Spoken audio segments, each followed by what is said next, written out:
Bro, my whole life changed. It can get a bit emotional. The thing is, I'm a school dropout. 2 months, I was really at my bottom. I closed client worth of $5,000 this month just because of you. People like me from the US hiring people from India who a lot of them are struggling, but doing it just so me in the US can get cheaper prices. Is that immoral? It depends on how much time he's investing. I have a value that if the editor is investing a lot of time into that project, I'm going to pay him good. I started a ornamental fish business. My competitors, they were like 40 to 30 year old. I made them a loss of around $10,000 at the age of 13, and they would have beaten me. They were just looking for me in the market. I got scared and we paid the policeman $20. That's insane. So literally you were just a better at business than them, and instead of them just giving better prices, they just basically threatened to physically hurt you. Yeah, and that you're taking the risk on. Like, if the client doesn't pay you, you eat the cost and the editor still gets paid. The thing is, they don't care about the risk. They just care about how much work I'm doing. Whatever my editors are doing, I can do. So I'm just multiplying myself and trying to make money out of it. It's called leverage. Bro, you're 17. It's crazy. Okay, so I just talked to Aditya from Ad Production. He owns an editing agency in India at just 17 years old. But despite his age, he's been able to grow like crazy, already to $5,000 a month. Now, from someone in the US, it sounds like that's not really that much money. But in India, where he's from, that can get you really far. In fact, he goes through a deep dive on all of the revenue that his business makes, but also how cheap living expenses are in India, which was very insightful for me. It turns out rent can be as cheap as $50 a month there.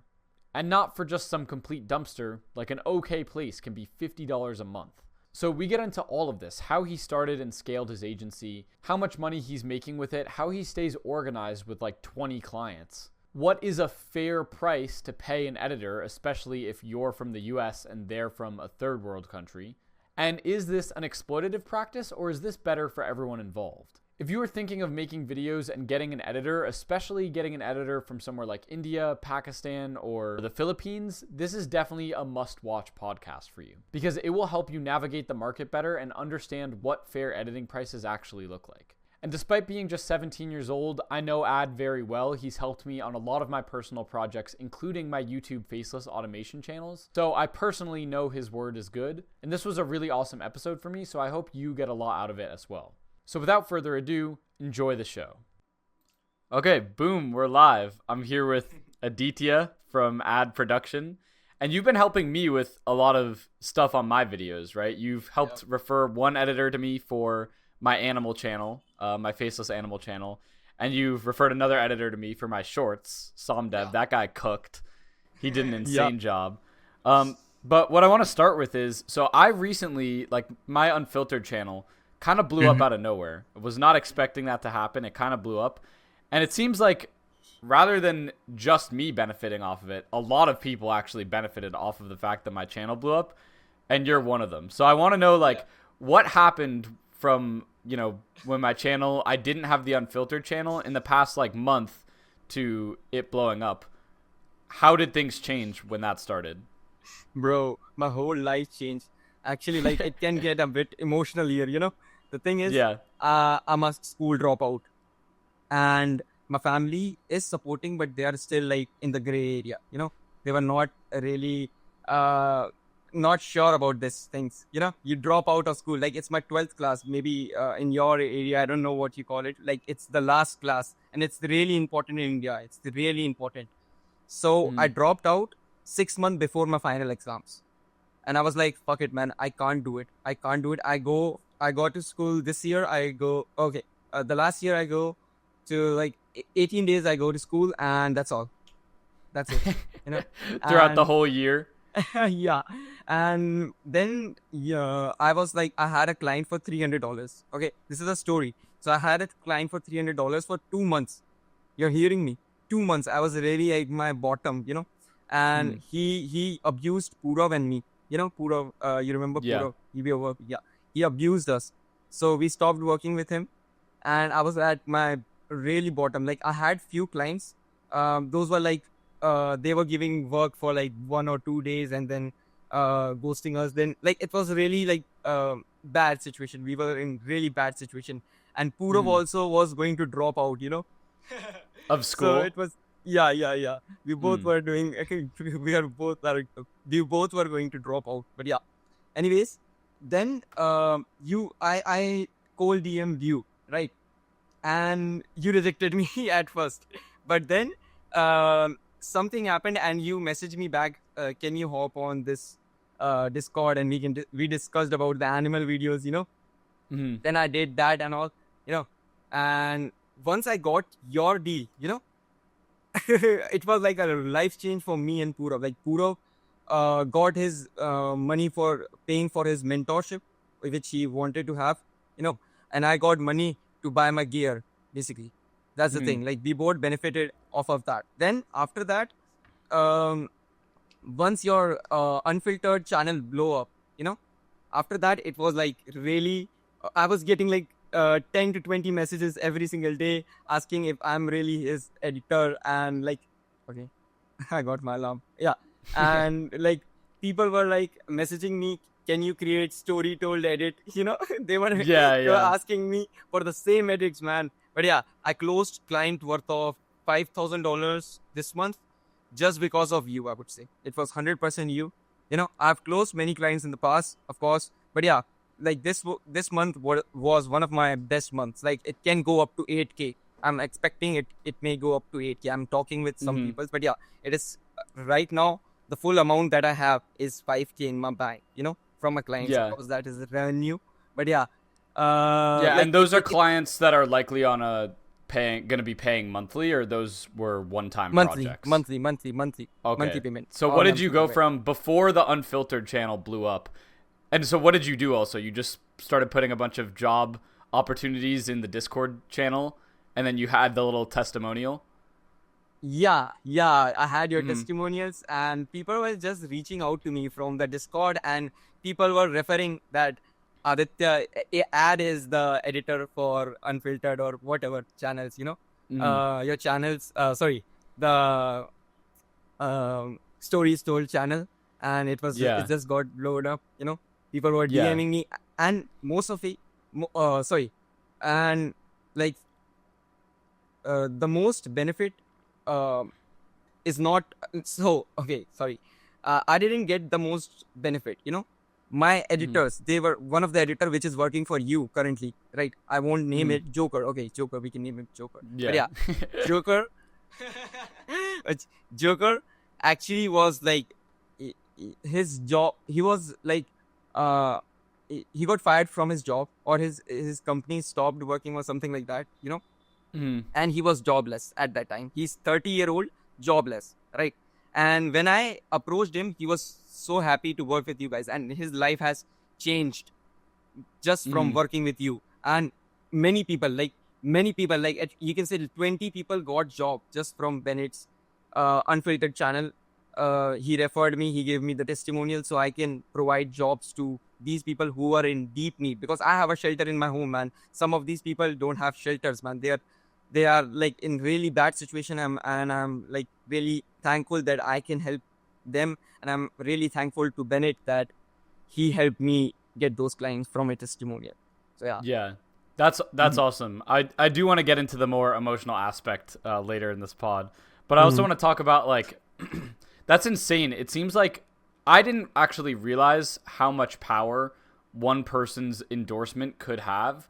And I'm not even like that big of a celebrity or like that insane, but even my endorsement now can be so helpful. So what is your view on like the importance of getting testimonials from clients that you've been working on? Because it seemed like that single testimonial could take you from like maybe 1,000 a month to like 5,000 to 8,000 a month. Yeah, quickly. Yeah, testimonials are really important. If you got like good clients like Bennett, testimonials can be like one of the best testimonial I got. He was holding his plaque in his hand and saying, "This is my channels and whatnot." It was really good.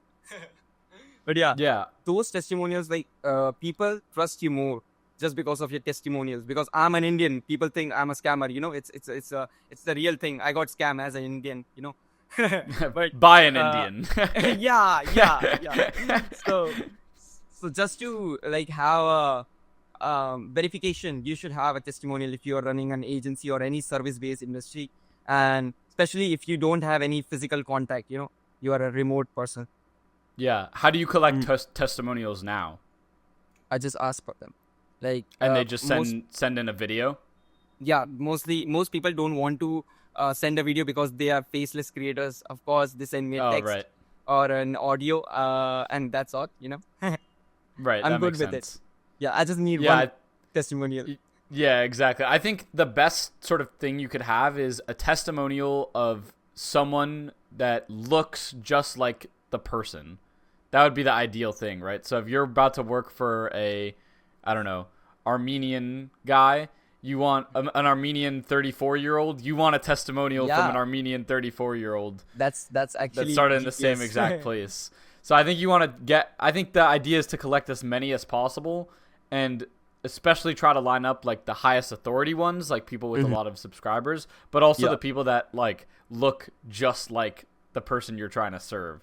Because what they fundamentally are unsure of is if someone like me can be helped. They're thinking like, okay, yeah, sure, he helped this guy, but this guy's in a different situation than me. Could he actually help someone who has a budget like mine, or a family situation like mine, or anything like that? Yeah. Definitely, they need to be. They need to get related. Somehow they need relatability. Is that a word? I don't know. Relatability. I think so. I don't even know. As an American, I don't even know. So. But yeah. So that's really important. So that's insane. So when you started, so your agency is just entirely video production based? Is it mainly for YouTube, or what are all the aspects of it? So I can share a story about it. Yeah. So basically, first I was a editor, and when Musa was blowing up, like the TikTok guy, Yeah. with How big old were you at mentions this time? Right now. At the time when you first started at the doing time, video editing. it was like I was 14-year-old or something like that, 14, 15. Okay. And how'd you get into that? You just saw Musa's videos? Yeah. I just saw Musa's videos, and it was like, I don't have TikTok. TikTok is banned. I can't do anything, but I want to make profit out of it. At the time I was like, this is something that is really easy for me because I was a content creator back then. I was creating really shitty content. But yeah, I know a lot of brain rot shit because I was into brain rot at that time. So yeah, I just got into like the split screen content, basically podcast at the top and gameplay at the bottom, and that was a really quick money because it take me like 1 minute to make that, and it was like $2 or $3 to $1, quick. And it is a good amount for us at that time, and I was 13, so it was like pocket change for me. Yeah. 13, and you were making 50. You were making the videos yourself initially. Yeah, from the mobile. Yeah. Okay, and so this all started because you were like, okay, I want to make money off this huge TikTok trend that Moose is talking about, but I can't use TikTok here in India. But I know there's these people in America who can use TikTok and need the video editing, so I'm going to start making videos for them and just getting paid up front for that. Okay, and then how did you go from that to having the entrepreneurial mindset of being like, okay, well, I'm not going to be able to make enough money just doing this myself for the rest of my life. I need other people here with me. So there is few things. Like, the thing is, my first job that I did was like $40, $40, and it was like 40 to, I don't remember the exact amount, but it was like $40 to $200, something like that. It was like two payments I got. It was, one of them was around $200 and one was $40. So from the same guy, and it was like 20 minutes of work, I make $40. Just split screen, 20 videos, I got $40, like $3 a video or something like that was the price. But yeah, I did that, and it was like, I was mind blown. Like, I got $40 just doing 20 minutes of work. That is like, how much is that in an hour? $120 an hour. That's good, dude. That's really good. Yeah. That was the thing. So I was like really hyped about it. But then I got like 2 to 3 clients just for like $1, $2 video, like split screen, Reddit story, that kind of brain rot, Yeah. And then I had a guy on Discord reach out to me. He said he is going to make videos for 50 cents. 50 cents. This guy was making 50 cents videos. And I was like, man, you should work for me. Then so I hired him. and he started working with me, but he took 2 of my clients with him, you know. So And yeah, so he just went to the client directly yeah, behind your back without you yeah, realizing, and then what? You yeah. messaged him. You were like, "What the fuck?" And did he? No, he blocked me, man. At that time, like, Oh he blocked God. me. Okay. Yeah. Wow. But the client, he reached out to my 3 of my clients, but two of my clients go with him, and one actually messaged me that this guy is trying to reach out to me. So that's how I know that my client was getting messaged by my editors. But yeah, then I was like, no, man, I wouldn't do it. I wouldn't hire anybody. Then I was doing it, and at a point, I was making like 10 to 15 split screen contents or something like that, and actually the Reddit story was taking a lot of time, like 30 minutes at least, to create a Reddit story, even though I had templates and all, so I reached out to one of my friend and got him on board on it, and he was doing it, and we were making money, good amount of money, and I was giving him 50%, right? So your first employee was your friend. No, my first employee was that editor. 50 the first trustworthy employee was your friend. Yeah. He was my friend. That makes sense. But then we stopped because of Creo. I want to like abuse it, and I don't know why, but yeah, because of that I got jobless for a few months, Yeah. And so Creo's the AI platform that makes these videos from scratch. yeah, Right? Yeah. Which I think just saturated the niche like absolutely crazy. It means, in my opinion, anyone saying, "Oh, should I do Creo to make these videos?" It's like anything that is that easy to automate and that widely accessible is going to be so saturated that like you're not making any money from that realistically. That's my opinion. Yeah. So we stopped doing that, right? And then I was a content strategist for a few of the personal brands, and then I got hired by one YouTuber in India. He had 1 million subscribers at the time. Sorry. So then we were doing work with, like, for personal branding. I got 1 or 2 clients from US, right? Then I was charging like $10 a video at the time, or like $5 to $10, And how But big was your agency at this point? it was not an agency. I had a name, ad production. I had a logo and everything, but I wouldn't call it agency because I was just making like $300, man.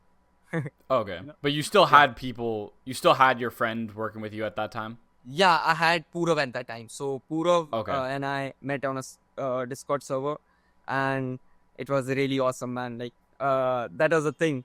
When I met Purav, I instantly know this is the guy I want to work with. He was like, I would say, like, just hire good people, who like aligns with your mindset. They should be able to understand what you are saying. He knows everything. He had an agency, but he has to stop it down because his story is really awesome. He was doing trading in India, and he made a lot of money at the age of 13 or something. He was a small child. But yeah, and he was working with me for $2 a video. And it was like just Iman Ghazi style captions and B-rolls, that kind of videos. He was doing that, and I was like, man, you're so good.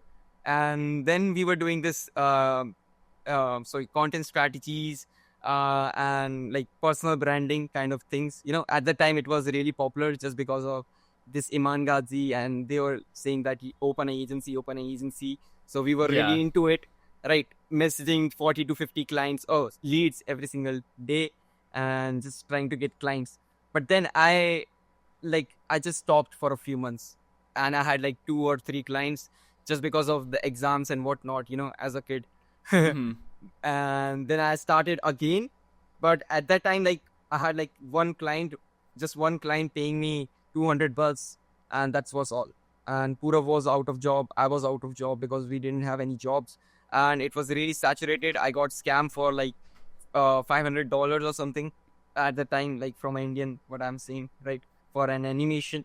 But yeah, after that I was at rock bottom, and I think around that time I started DMing a lot of people, like 100 people in a day, something like that, because I was really fucked. I was like, just ban me Instagram. I had like 3 accounts, and I was DMing every single buddy, every just single one. DMing Sorry. as many people as you could Yeah, per day yeah, on all 3 Instagram accounts. yeah.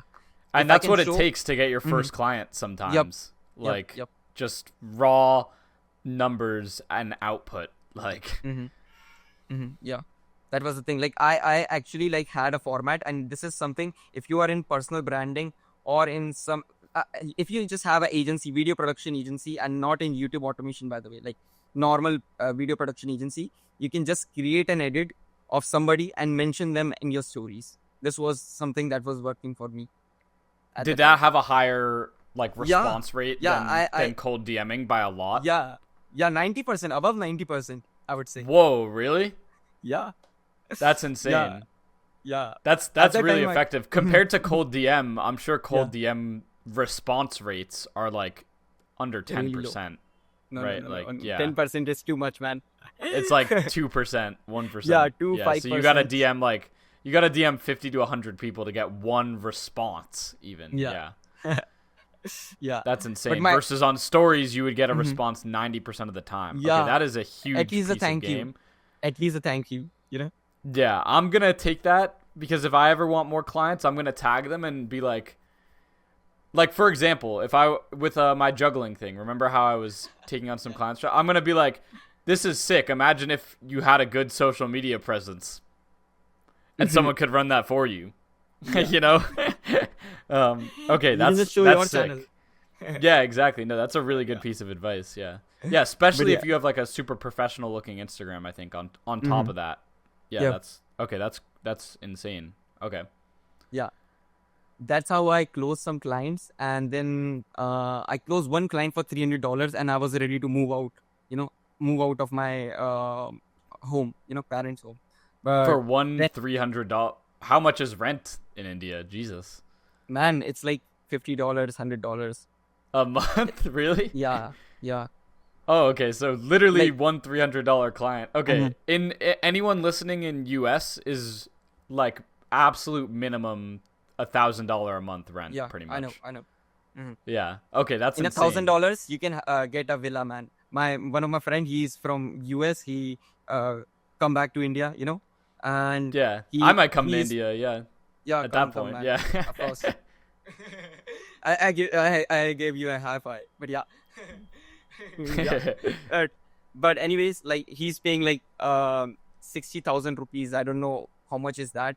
60 to 70,000 rupees. He had a pool. He has a villa, whole villa, and he has like BMWs, G wagons, Porsches, lying around his neighborhood, and he is living at that for like 60,000 rupees. That is like so low. It's like under $1,000. What? All that Yeah. for under one? That's insane. Yeah. Okay, man. yeah. I actually might have to pull up to India for a bit just to Yeah, man. just to see and also meet Yeah, all meet the me, man. people I've met. Yeah, 100%. Yeah.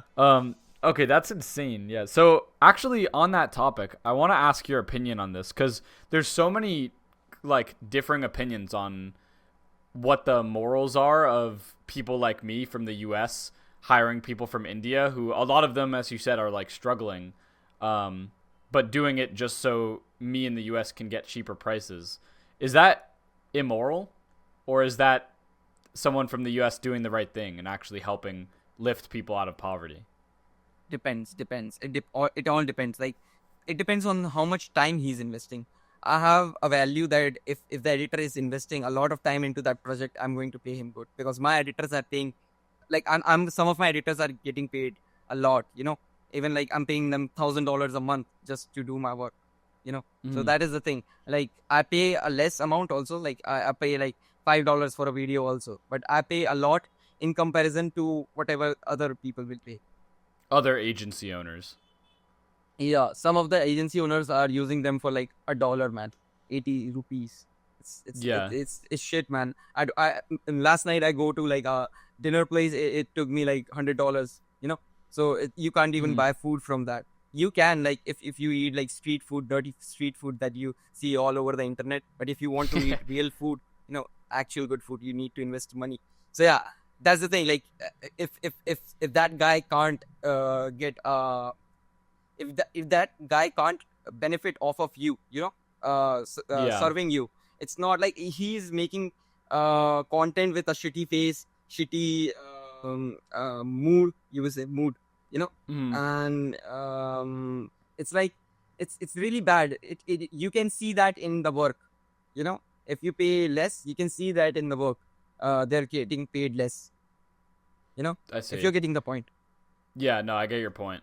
Yeah, so we'll get into pay in a second, but so what do you think, like, if I'm me, a dude from the US, and I see like a US editor who's going to charge me $10 for a short, and an Indian editor who's going to charge me $3 for a short, and I'll obviously, as someone who cares about business, I'm going to choose the guy who has the better quality for the more competitive prices. And so I choose the guy from India, but I haven't gotten it like specifically to my face, but there's definitely a group of people in the US who see me do that and go, bro, that's messed up. Like, you're exploiting people. Do you believe that's exploitation if I pay an Indian editor? Bro, this is like most stupid question. If not the question, sorry. If someone has said that to you, that's like most stupid thing that someone has said. Because, bro, if you don't understand the geographical value of the money, a dollar, so you are really stupid, because a dollar here can buy a lot of things. You can buy chocolates, you can buy food, whatever. But in US, it's like shit, pocket change. Yeah. So that's the thing. You need to see that these people are getting a full job for just $300. And in US, it's like you have to pay at least $4,000 for a job. $1,000 a week. That's not even a good job. But yeah. So that's the thing. Like, if they are doing it for $300, of course, if you are a business owner, why would you go to a US person who is charging $4,000 if you can hire someone to work for 3 hours, 3 to 4 hours just for $300? Yeah, 100%. And yeah, obviously, like, that's my opinion too. Especially, I'm like, one person might tell me I'm exploiting people, and then I go, wait a second. Like, I'm taking someone who would have had no job, might have been struggling to get food, and actually, like, getting all of that for them. Like, a US person, if I hire them, that person's going from being fed, housed, etc., and now being able to afford more stuff. If I hire the person from India, yeah, I'm paying less overall, but I'm taking that person from, like, potentially not really having a good place to stay or a safe place to, like, being able to comfortably eat and have a comfortable place to stay. Like, so I think you're making, in my opinion, I feel like you're making a bigger difference on that person's life than if you hire the person from the US, even for a lower price. You're definitely making a difference, but I just want to clear something out. Like, most of the editors which you will work on Discord and Fiverr, they are not struggling. That's the thing. I just want to say that out, because you need to have a good PC to make good edits, Yeah. And if you can buy a PC in India, man, you have a shelter, you have food. Okay. Yeah. So it's not I want to make sure I have the right perception of what it's actually like. Any editor that I'm working with, they're not struggling in India. Yeah, man. They're not struggling. Like, if you have like $2,000 in your bank, you're living a luxurious life here. You're living a really luxurious life. I work for 2 hours. I get fed. I have maids working for us. Everything got cleaned by its own. I don't know. Like, I can just keep anything. I can just throw anything here and it will get picked up in like 2 hours or something like that. Someone will come and pick it up. Every single day, my house is clean and everything. It's really, we are living a really relaxed life. Me personally, like I'm saying for myself, because I have that much money. My parents have that much money to do all that. But yeah, usually, like in US, if you hired a maid, how much will it cost? If you can give me a number.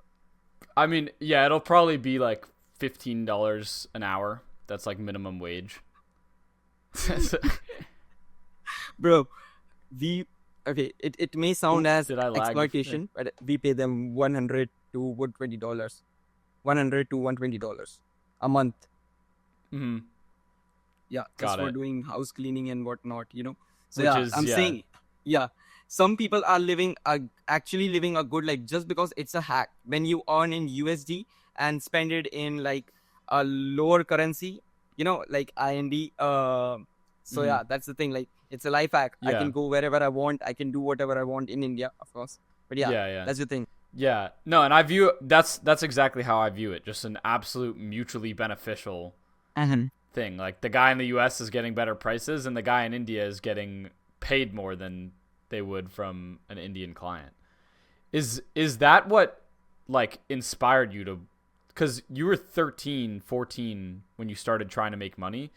Is that what inspired you to start or motivated you to start? Cuz when I was 14, I didn't even like understand money at all. I was not trying to get more of it.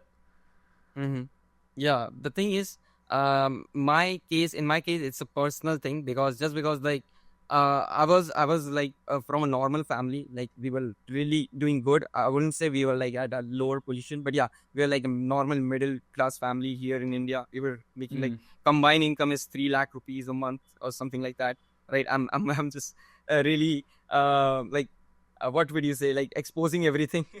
But yeah, we were making like 3 lakh rupees a month or something like that, combined income of everybody. And my mother is in government job, so it's like a really good job here. And yeah, we were doing all that. And I got like to a school which was really like, it was an international school and we were paying a lot of fee there, So I go there, I see millionaires, literally sons of millionaires sitting there. People were making like, I have one friend whose father is making $2 million a month here in India selling medicines, He's part of big pharma. Gotcha. Yeah. And most of my friends are from pharma. I don't know why. I'm doctors, pharma, those kind of people, land, real estate, those kind of people. Yeah. So I have many like sons of millionaire friend, if you get my point. And they were like back from US, Singapore trips, every Dubai trips, and I was like, man, I've never like I've sit on plane like 2 or 3 times. I don't know, that is a shit. Like I've never been to any other country than my country, and I've never been to like, I have been to many cities and states in India, but not like many states. I've not covered everything. So I was like, man, these kids, how do they do it? Like I was just asking my mother or father's that how are they making more money than us if you are doing more work than them, and she was like, can I say it in Hindi? It will affect more, and then I will translate into English, but yeah, sure. She was like, businessmen ke bete hai. It was like they're kids of businessmen, and I was like, man, this business thing is really awesome. Then I saw Elon Musk, explaining like how money works and whatnot, and then Andrew Tate, fuck that guy. But yeah, to be honest, I was a bit inspired by that guy, and I'm really sad about that. But yeah, then like I started like should I say that, like I should tell my story? Okay, should I? Yeah. It will be a bit long, 10 minutes at least, but yeah, that's okay. we got some time, bro. Thank you, brother, thank you. But yeah, then I started a ornamental fish business, basically aquarium fishes, at what age? Gold. That's funny. Yeah, it was around 13, I would say. 13. And so at 13 like, you saw all this, you were taking all this business content, you saw your friends taking big plane trips, and you were like, how? Your mom said business, and you were like, okay, I gotta see what this business is about. At 13 though, that's insane. Bro, I was really fucked, at that time. Like, why, man? Why can't I have that life if they are having that for doing less work than my mother and father? Like, they are hard worker. I pray to God every single day that this is I mean, what things I'm getting to do, like with the things I'm doing. Like I'm doing like 4 hours or 5 hours of work max. I can do like 2 hours of work, and I can I will make the same amount of money, even more, if I want to do. But I want to do like more work. Just it's fun for me now, business making money is fun for me. But yeah. I'm really an enthusiastic person in YouTube automation, YouTube content creation, money making, and yeah, that's the thing. I'm really into this state. That's why I think I'm able to make money without doing that much work, But yeah, like coming back to the story, I had like 5 to 6, around 10 tanks, fish tanks, big fish tank, 4 feet, 5 feet fish tanks in my house, and breeding tanks also. So basically I breed kids and then raise them, sell them. And then I started not importing. Should I say importing if it's from the state? Different state. I started getting goods from other states, and started selling it for like a higher price in wholesale. Then I understand the business about the B2B business, like business to business business. You understand that. But yeah, then I got onto that business, and I saw an opportunity that B2B is really easy than selling to a customer, because you are selling to actual people who are going to benefit off of your service or your goods. They are going to make money, so they are willing to spend money or take risk. But if you sell to a customer, directly to a customer in a B2C, the customer is like bit hesitant, and it's harder to convert them. In my personal opinion. So just to clarify that, you think business to business is easier because the business calculation is just, will this investment make me more money? And if you can show the business that they'll make more money from buying whatever you have, they'll just do it every single time. But with the customer, their goals are a little more, they're not as directly focused on money. So the customer will go, do I really want the 6-pack abs, blah, blah, blah. And it's harder to convert because they're not doing a direct numerical equation of. Yep.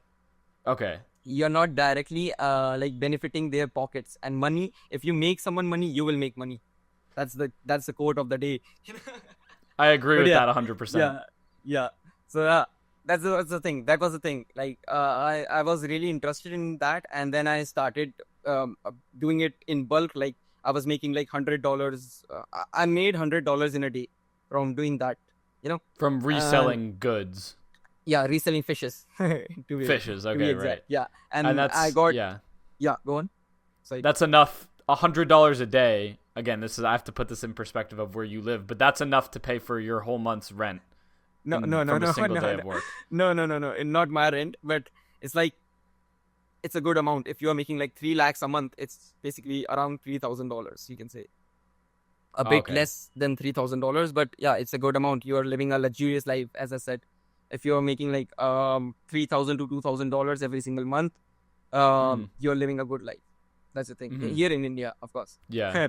But then, like my competitors, they were like 40 to 30-year-old, and I was selling goods for really cheap.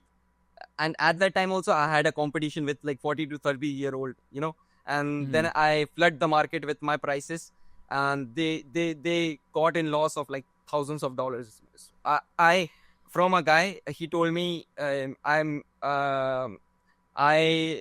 made them a loss of around $10,000 at the age of 13. I want to glorify that, but yeah. You disrupted the market so hard that you took $10,000 from their pockets, basically. Nobody was buying their fish, man. They were dying. Nobody was buying them, and they had to sell it for a loss. That was what I'm saying, And I only had like $1,000 in my bank, and they had a budget of like at least $50,000, $10,000 every single month, just to do business. Yeah. So then I disrupted the market. Then these Indians, man, to be honest, like I don't want to disrespect anybody, but like at least some of the Indians, like I wouldn't say any number, some of the Indians are really not that developed. I would say, they are not that developed. Like me and my people around me are really well behaved. I would say they know how, they are decent people, normal people, decent people. They know how world works. They know how shit works, what we are doing wrong. We won't pee in the streets. We are not those kind of people, And there are people who will pee on the street and that kind of shit that happens in India. And that is a lot of people that will do that, So the competitors were those kind of people, and they were like on to me. They were like, they would have beaten me. They would have jumped on me, I would say. But yeah, they didn't know what my age. They just know my name, Aditya, and they were just looking for me in the market. I got scared.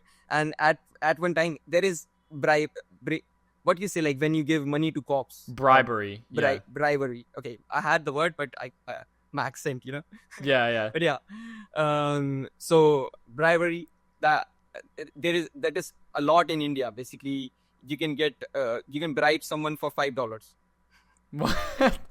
What? Are you serious? Yeah, man, I'm 100% serious. I have bribed for $500.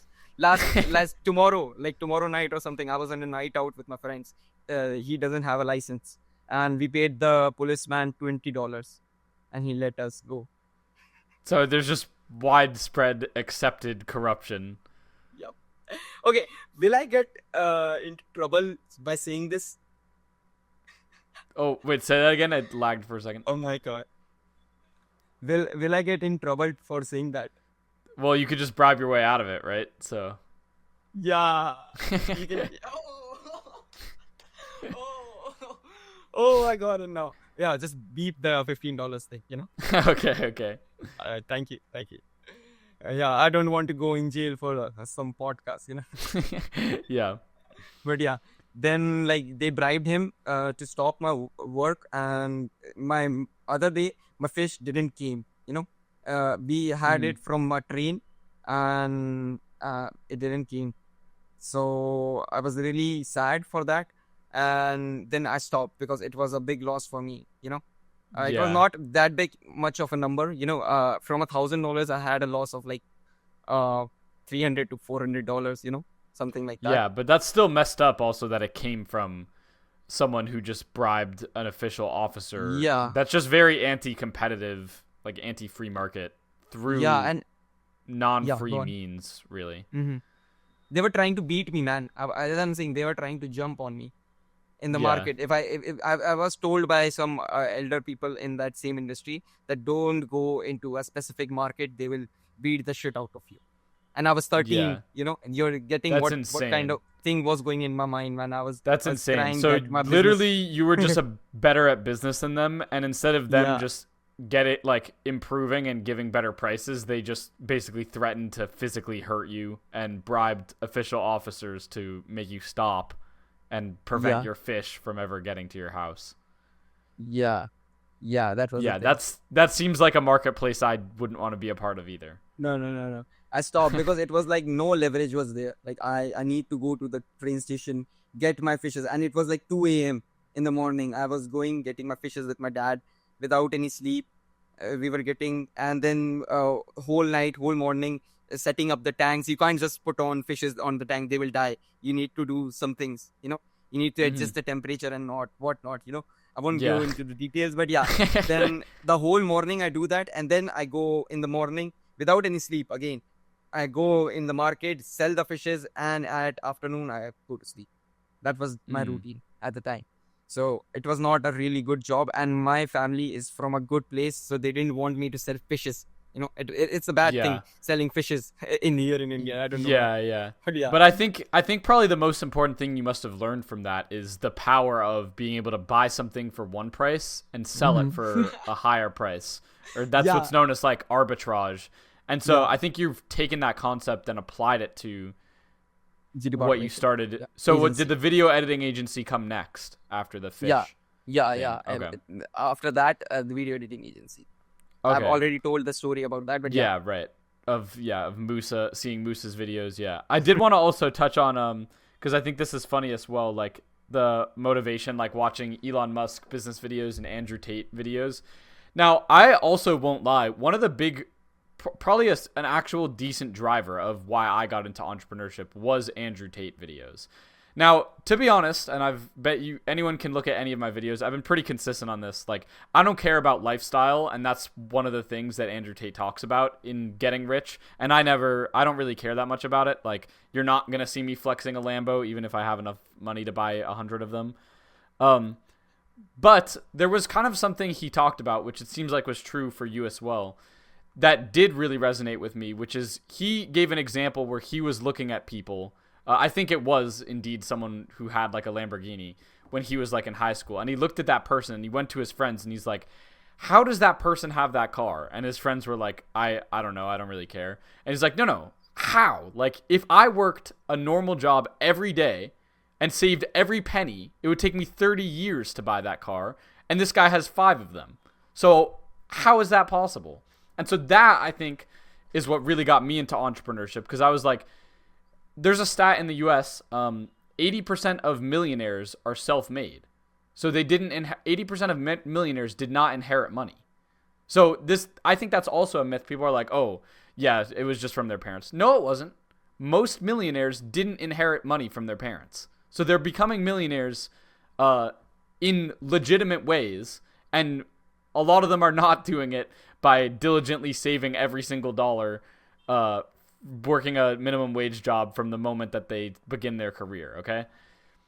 So that's, for me, that was kind of in combination with actually, obviously, me just enjoying entrepreneurship. But seeing those videos is what really made me also kind of question the system. I think for you, that was when you saw people at your school in taking flights and going on trips. And you're like, how are they doing this? Like, how? My parents are working so hard every single day, and we can't afford that. What is happening?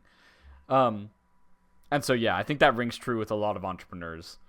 Yeah, it definitely is. Like, when you see in front of you, like even on internet, it's like, shit, man, they are fake. But when you see that happening, that these people are getting paid for doing 1 hour of work, 1 hour of work, 2 hours of work, it hurts, man. For people like me, my family, it hurts us that why did something wrong? That was the thing. Like, we were doing things wrong, I would say, but yeah, it was only like for I don't blame my parents for that. Just because they had that, like their parents were making a lesser amount and they got us to a higher amount just by doing that. You know, my mother, okay, I can maybe share the story. My mother's mother was a single mother. Her dad died at the age of 4 when my mother was 4. She had 5 children to take care of, right? She got a government job. She was working at an bomb making factory, you know, and those working conditions are really bad. So I really look up to her. She's looking at me from right now. But yeah, she needs to take care of like 5 people, 5 kids at home. She raised them really good. My uncle is a millionaire, and he had he's in real estate, so he's making a lot of money just from doing real estate. And he was one of the 5 children I'm talking about. So they were like really broke, living in a normal apartment, 5 people, 1 bathroom, 1 bedroom kind of shit, you know. And they became millionaire. One of my mother is in medical field, you know, quality in charge, and like many of her kids were like in a good situation now, you know. So I would really say like they got themselves to a better life, and this is a good life for them. You know, they really did a good job in their life, and I just want to make it. I just want to level up the things, you know. Yeah, that's the thing. I think I have a similar story because my parents also kind of went traditionally higher earning routes, right? Like my dad's parents were teachers, which is like probably middle class, and then my dad became a lawyer, which is like definitely better paid than a teacher. So then you reach like, this is like the like mafia boss progression. It's like you have like level 0 crook, where it's like school teacher, and then you have like level 30 gangster, where like they become a lawyer, and then you have like our generation where it's like level 100 mafia boss, where you become an entrepreneur and just try to make as much as you can. That's funny. Bro, I'm scared of you now. You can like oh, why? Because I'm level 100 mafia boss? Yeah. Oh, because my dad's a lawyer? Your dad is a lawyer. Yeah. Well, don't worry. I don't think... well, I could get your perspective on this, but do you normally work on contract? Yeah. Mostly, most of my editors, like... most of my editors... No, sorry. With your clients in the US, do you send them a contract? Yeah, you do. Yeah. And what's your view on that? Because I feel like the only reason that I do that if I'm working overseas with someone is so they know what their responsibilities are. And that I know that they agreed to their word. But when it comes to enforcing that contract, there's like a 0% chance I could ever do that. I can't do that. I can't do that to you. I would say like it's really hard to do it. Okay, you won't scam anybody, I would say, because you won't do it immorally, but some people who have like a good like personality or those kind of things on online, you know, online persona, they won't scam anybody. But when I'm working with someone else, you know, that's why I take 100% upfront payment. But they can do really bad shit to me. Just post, if you ever get scammed by an Indian and he, you know, you have his number or something like that, you know, even if you have his blast Instagram, it out, yeah. No, just go to Twitter X, and just tag Indian police or any police here in India and just tag our ministers, our prime ministers, whatnot, and just have his whole detail mentioned there, they will do something. Most of the time I have seen in Twitter, when a foreign person someone from a foreign country does that, it really affects our our overall view for our country's safety and whatnot, and they are trying to improve on that, they are trying to do that, and they want the votes, of course. So they will do something about that if you really just push it out. Good. That's a good tip. Yeah, because I'm sure there's people listening who have gotten scammed before. Yeah. I feel like from my perspective, it's like I have such an online personality that it's at the point where I agree with you. Even morally, if I was fine with it, if I were to do that, like I would get exposed so hard that it just wouldn't be. It would never be worth it. So yeah. Yeah. Definitely. Okay, that's interesting. So I do want to get back into your actual editing agency and how it's going now, and see. So I like to look at this now. Normally, actually, I was going to say I like to look at a person's business and see how they make money, and then look at the expenses. But with you, I think it's a more unique scenario because oftentimes you have editors prepared and ready before you have the client. So I actually want to go into the expenses first. So first of all, how do you structure your agency? Like, are the people that you have working on paid monthly, or are they paid per video the same way you're paid per video when you get new clients? It's like I have like two kind of things, One is my outsourced team. They have a whole team. They have their own managers, and they're just trained by me, the managers, and few of the lead COO, basically chief of whatever it's called, chief of operations, chief of operation, whatever the shit is, but and they are doing their jobs. I have trained them, and they have their own HRs and whatnot, just to hire people for really cheap and whatever they want to do. I gave them a budget for this project. You have this budget, and that is the thing. But for some of my clients like you, I have some people who are monthly based, right? And those monthly based paid one are really highly paid. Basically, they are one of the best paid editors in my team, or managers, whatever the thing is. I see. So you pay them and do you prefer to pay them monthly? Yeah. Because and why? Just because of two things. Because when you pay them for per project, the thing is, even if they skip 1 or 2 days, it won't affect them. Like, it's like their pocket money just got cut, But when you pay them per month, they have a responsibility to fulfill. Because in my agency, I'm like, I need this many hours and this much videos from you. This is a minimum. If you give me above this, I will pay you extra. That is my incentives. But I need this much videos in a month. And if you can get it done in 1 day, 2 day, 1 week, I don't care. You can work for you can not work for rest of the weeks if you can get it done in 1 week. So my agency mainly focuses on the value output. the output, Yeah. the value that person provides. That's the thing. We don't take like 9 hours of shift. We just want your 2 hours, 3 hours, and we are paying you a good amount for that in India. Yeah.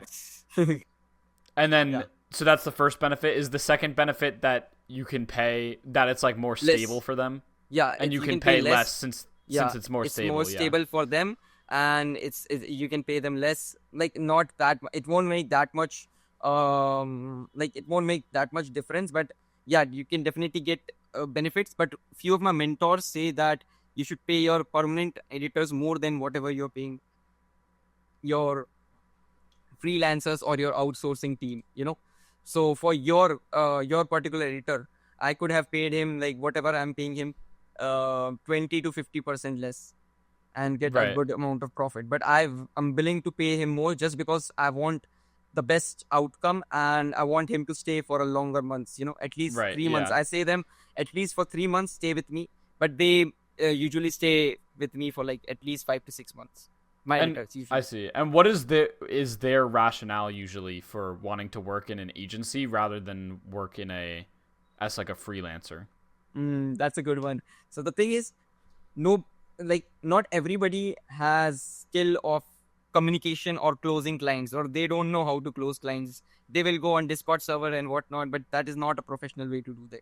And it's really outreaching and closing them on a call and whatnot. You need to be a bit professional. I have a whole script in my mind just to close clients. So it's always the same thing that I ask to my clients. That's the thing. So you really need a format, and you really need to, and it's also a communication barrier, a language barrier between them, because they don't know English. I also, like, I'm not the best in English, but yeah, I'm like bit better than them. Yeah. Yeah, when you hopped on my Q&A on my Discord, dude, everyone loved it, dude. They were like yeah. I was giggling a lot. Yeah, were you nervous, or what led to the giggles? I was a bit nervous because I was first time sitting in front of 100 people. I got millions of views, but I was never in a live with 100 people. Yeah. So yeah, it seems like a lot of people like that role, being getting a lot of views, but they don't actually like having their face behind it.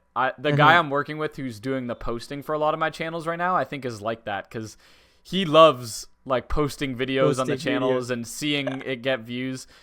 And then I was like, oh, we need to get this account out of 0 view jail. Like, would you mind just posting a face video real quick so we can try to? And he was like, I mean, I could. And I was like, okay, I don't think he wants to put his face on the internet like I do. Yeah. Yeah. Oh yeah. But yeah, I definitely want to do that. That's why I'm here in the podcast. Yeah, and it's hard to. It's something you want to get better at, right? Like showing up on camera and developing a personal brand. And bro, if you do a good job at that, like, you'll be pulling in clients left and right. Yep. No problem. Yep. I'm That's telling what you. I saw. Again, I want to give you an example of this, actually, because you know how I work with the music royalty company? So before I had the unfiltered channel, I was trying to cold DM like YouTubers, even from my Instagram account with like 370,000 followers and a verification badge and everything. I was trying to cold DM people and be like, yo, you could make extra money from music royalties. And even with all that authority, people still just didn't trust it. And I was able to close like 2 or 3 people after like a couple weeks of like shooting DMs out here and there to like YouTubers. Okay. So after a couple weeks, I referred like 3 people to the music royalty platform. That's no money. It's going to make me an extra like $50 a month, maybe. Okay. Then I put the unfiltered channel. I got a ton of views on the video. And since the unfiltered channel started, I've referred like 270 channels to the music royalty platform. Bro. Yeah. How much money did you need, man? In like a month. I can show you the stats. Here, I'll present my screen real quick. Yeah, it was crazy. Like, it just started blowing up so quick. And so like, that's just an example of how powerful content can be when you use it right. So here, look, I'll show you. This is a bunch of the channels we've referred, and I have right here all the stats. See? So this is how many monthly views the channels that we've referred have gotten. This is how many total subs they have. So 242 channels referred. They average 10 million views per month, or like 9.9 mil. They have 313,000 subs on average. And right here, this is another interesting thing. If you look at the distribution, this is the distribution of channels we've referred, right? So by views. So do you know something called the Pareto distribution? No. So the Pareto distribution is basically it says that like 80% of outputs will be responsible, or 20% of inputs will be responsible for 80% of outputs. So like 20% of channels will be responsible for like 80% of the views. Look at this chart, bro. Almost the first like 80% of the channels make like basically none of the money, or get basically none of the views. And then after like here, you start to get channels, only a small fraction are just getting so many of the total views that we've referred. That's crazy. It's really working here, man. Exactly. I've heard about it. Actually, I've heard about the same thing without the name, But yeah, it's yeah. crazy. So in my opinion, bro, that's the power of content. You can get so many people with pretty much zero time investment on your part. Like almost all of this came from like probably 1 hour total of footage. Isn't that crazy? That's same really with crazy. repurpose.io. I've referred people to this platform. And again, this is just earning me income from people who just are watching from my content. Like if I had to manually refer every single one of these people, there's no way I could have made an extra $1,300 a month from trying to manually cold DM people and tell them to try to use repurpose.io. And that is all passive income. Exactly. All of these are on monthly. Yeah, exactly. They're all paying monthly. So like that would just be impossible for me to get if I didn't have personal branding. So dude, like get comfortable on if you want to get clients, if you want to generate more money for your business, get fucking comfortable on camera and learn how to go viral. Like, dude, it is insane. Yep. I really want to do that. Like I've been like I bought this for my personal brand thing. I have showed some video, but the thing is, those videos are not that much good. And I know you need to just post them to make them better. But it's like I'll do it. You feel cringe. I'll do it. Yeah, I feel like people will make fun of me just for being Indian. Which they will. And bro, don't worry, I've gotten made fun of for having a clapped hairline more than you could possibly imagine. So I've seen that in the chat. But exactly. It will happen. Don't worry. Like people will roast you for stuff that you can't control. So if that's a problem, it's something you will experience. No, but from your past Q&A, I got a good response from them. So I think my personality is a bit good for the personal branding and shit. I didn't thought that I thought like I'm just going to get roasted today, so I was all in. Like fuck man, I would expose everything. Yeah, dude. Like, people. Man. Yeah, no, people fucking loved you though. They were like, everyone in the chat was like, actually loved it. Yeah, that's was something like I thought like I can really do it, like the content creation part. But I'm going to do it. Yeah, I'm coming. Yeah. Well, after coming out, I have a video coming out pretty soon. Actually, it's called like the new way to personal brand in 2025. Yeah, I've seen that announcement. Oh yeah, and like so that video will be coming out on Unfiltered soon. I'm trying to come out with like a series where I do like full courses for free, basically. So I have that one. I'm gonna do like a YouTube automation one that's gonna be like over an hour probably of just like start to finish. Like starting a YouTube automation channel, everything you need to know.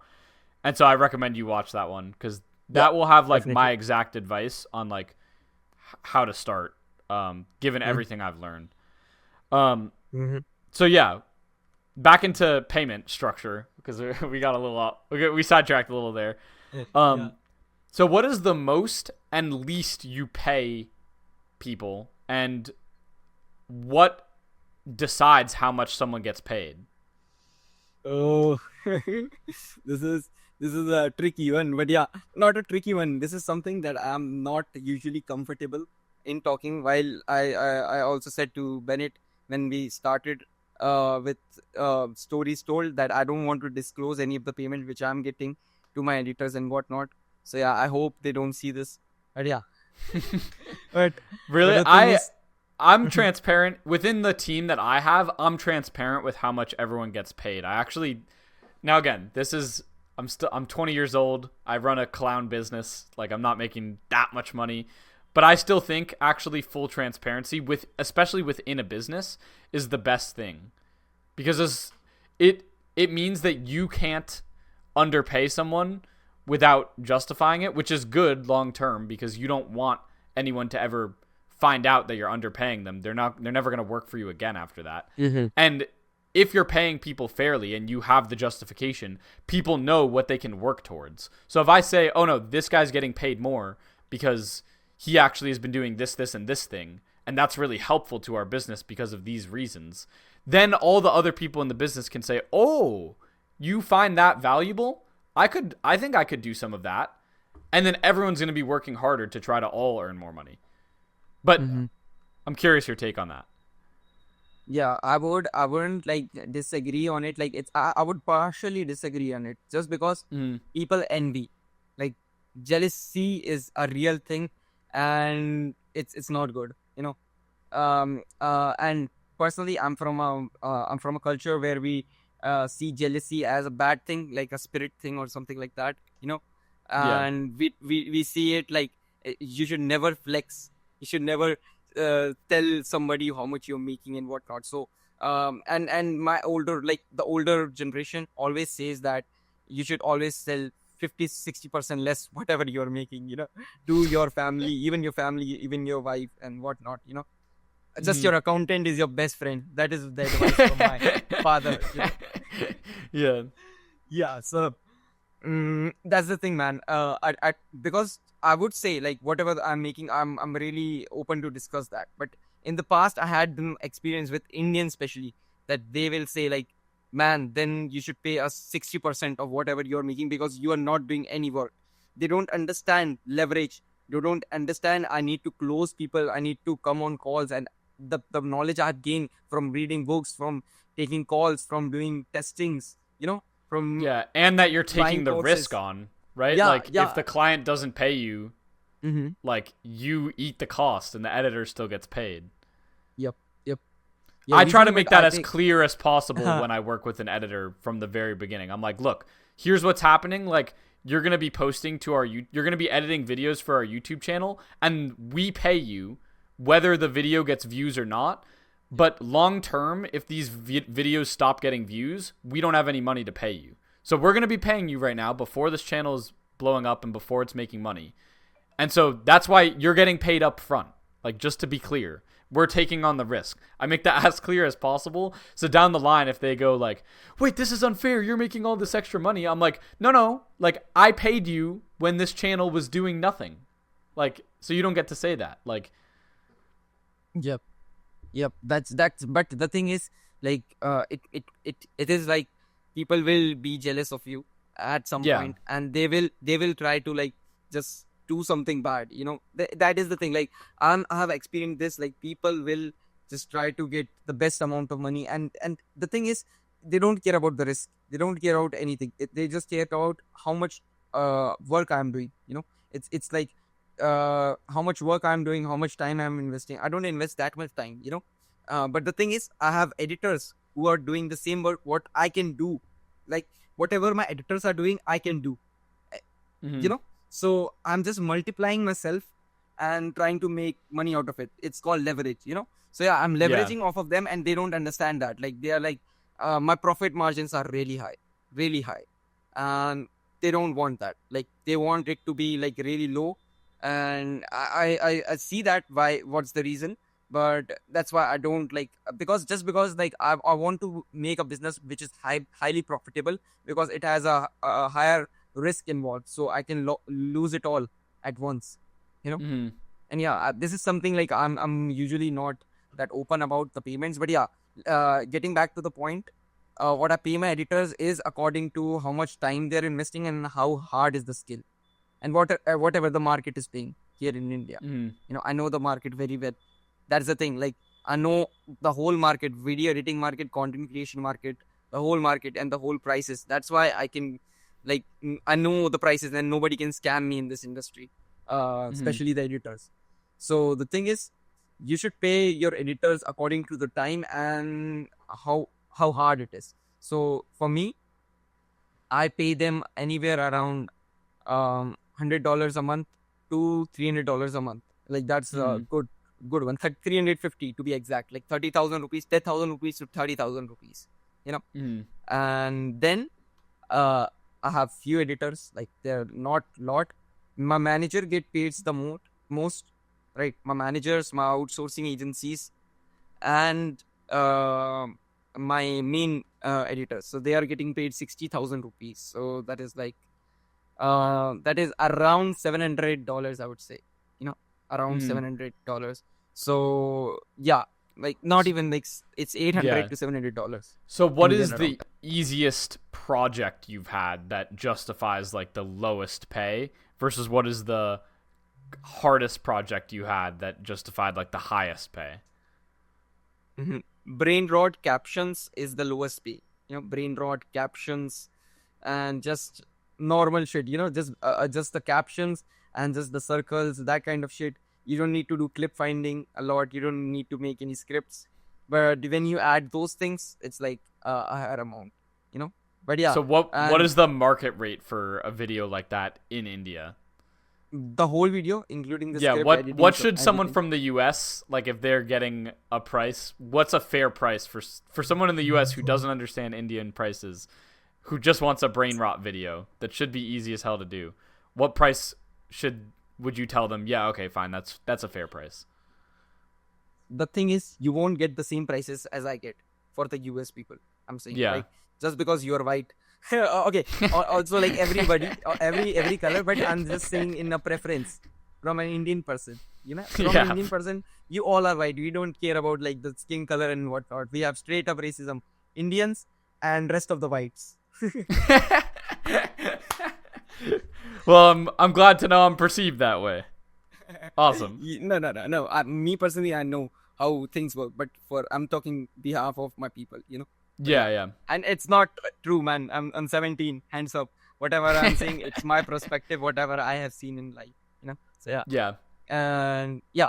So like, where were we? Sorry. We were on like what would a US person trying to hire from India expect a fair price to be for a complete brain rot easy video with just captions added or something like that, and cuts.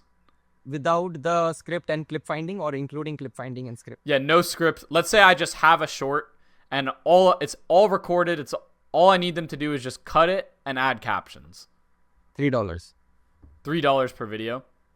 $2 to $3. That's $2 to $3. Not $2. Okay. Of course, $2 is bad. $2 is bad. No. Don't pay $2. Okay, just $3 is good amount because it's like 200 rupees. What if I'm getting it in bulk? Like, what if I give them a no? 30 I'm at saying once? I'm talking about the bulk price only. Oh, so the bulk price, you think fair would be $3 per video on that? Mm-hmm. Got you. Okay, and then what about the craziest projects you've had? Like, how much did you have to pay an editor for something that was really difficult? I've paid $500. But still for Indian prices. Yeah, I've paid like $500 for a project. It was a 10-minute video, and it was a gaming video. So it has like Roblox editing. It was. At that time, I don't wanted to have profits. I just wanted to have a portfolio. So I just took like, it was like $50,000 rupees my client gave me, and I paid like all of that. Just took like 1,000 or 2,000 rupees or something like that in profit. And that is like really low for my margins. My margins are really around 30 to 50%. I see. So yeah. Mm-hmm. So do your clients have any idea the difference between how much they're paying you and how much you're paying your editors? No.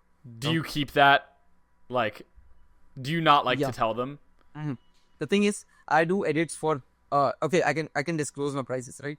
Whatever I charge. So yeah, I charge like $10 to $12 per normal video, and I include editing, clip finding, video production, niche research, everything done for you.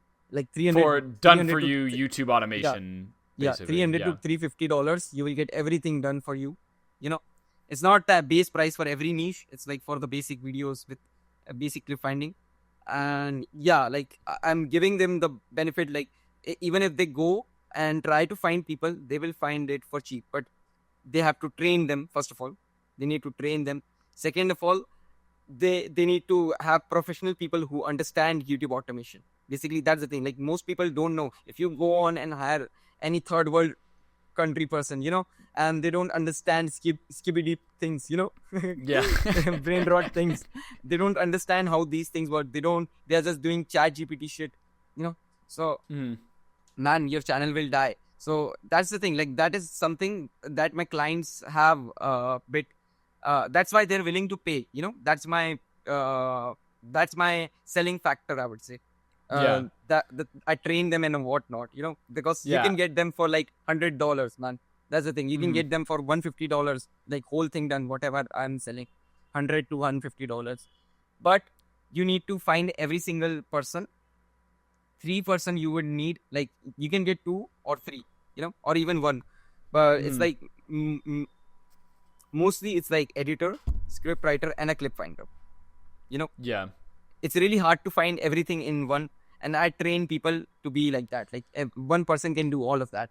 So, yeah. And understand that what they really are trying to do is actually make videos that will get views and make money is really the most important thing. Whereas one editor on their own might just give you a final video, but not understand that it's trying to get better retention and try to, yeah, that makes sense. Have you tried telling a client how much you pay and how much profit you make? Because I did have an experience actually where one person that I worked with, when I was initially trying to do the story videos, the animal videos, and we were trying to like do the scripts from scratch and all of that, he was fully transparent with that, and that surprised me. Like, that was the first person I ever talked to who was like, yeah, so I'm going to be charging you probably like, I forgot what it was, but like probably $5 per short, and I'm probably going to be paying close to like $2, just so you guys know.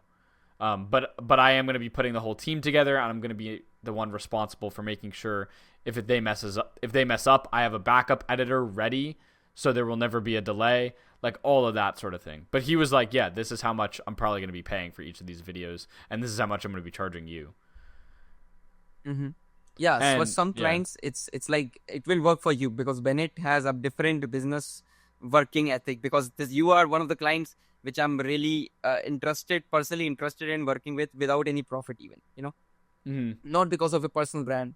I would say like this is just because of the professionality that I'm been getting treated, how I'm being treated. I'm not just like you are getting paid, you need to do a work, that is like most of my clients behave me like that, like they have bought me. That is something that I don't really like about this this Indian method. But yeah, like I'm not shit, man. That's the thing. You can't treat me like shit. And Bennett here treat me as one of his friend, and that is something that I'm really like thankful for. And yeah, for you will probably won't mind like you wouldn't mind transparency. But if I say someone like I'm getting videos done for $3 or $2, man, they will just bust out at me and like be like, just take 50 cents of profit, man. Yeah. It's hard to know how much other people will understand what actually goes into your role. Yeah. Because, again, you're the one responsible for if it fucks up. And that on its own deserves profit. Like, if it fucks up, they're not going to be going to just the editor and saying, what the hell? They're going to be going to you. They're like, why didn't you have a backup guy ready? What the hell? I paid you. I trusted you to put the team together. But yeah, it's hard to know how each client will react to that. Granted, not everyone cares as much about transparency as me, and I think other people just want to see the job done, and I think they might not understand the importance of like having someone in a leadership role that manages the editors rather than only working directly with the editor themselves. So that makes sense. Nobody asked for the price also. Like, that's the thing. Like, like not many of my clients have asked for the prices, whatever I'm paying my editors. The thing is, it's not about the payment. Like, man, if you go on, just hire some editors, try to hire some editors. You will go on to some, like, you can go on to like many Discord server or YT jobs. You list a job listing there and you have 50 people in your DM, right? 50 Indians. Some of them won't hop on a call. Some of them don't even know editing. Some of them are middlemen. Some of them are scammers. You never know. If some person who is really trustable, who have done it multiple times, who understand YouTube, who has many YouTube channels which he is working with, or has his own channel which is going viral right now. Shout out. But yeah, that like I would hire that kind of person for my YouTube automation. That's the thing. If someone came up to me and said like, I want to work with you, I have a whole team, I've done it in the past, you won't find any issues with me, take my $300. Like it's like the brain power you will invest is like more valuable than whatever you are paying them. But yeah, if you are broke, like this is my thing, like that I said to my clients, like most of my clients which are trying to get me to $5 or $2 a video, I say this with respect.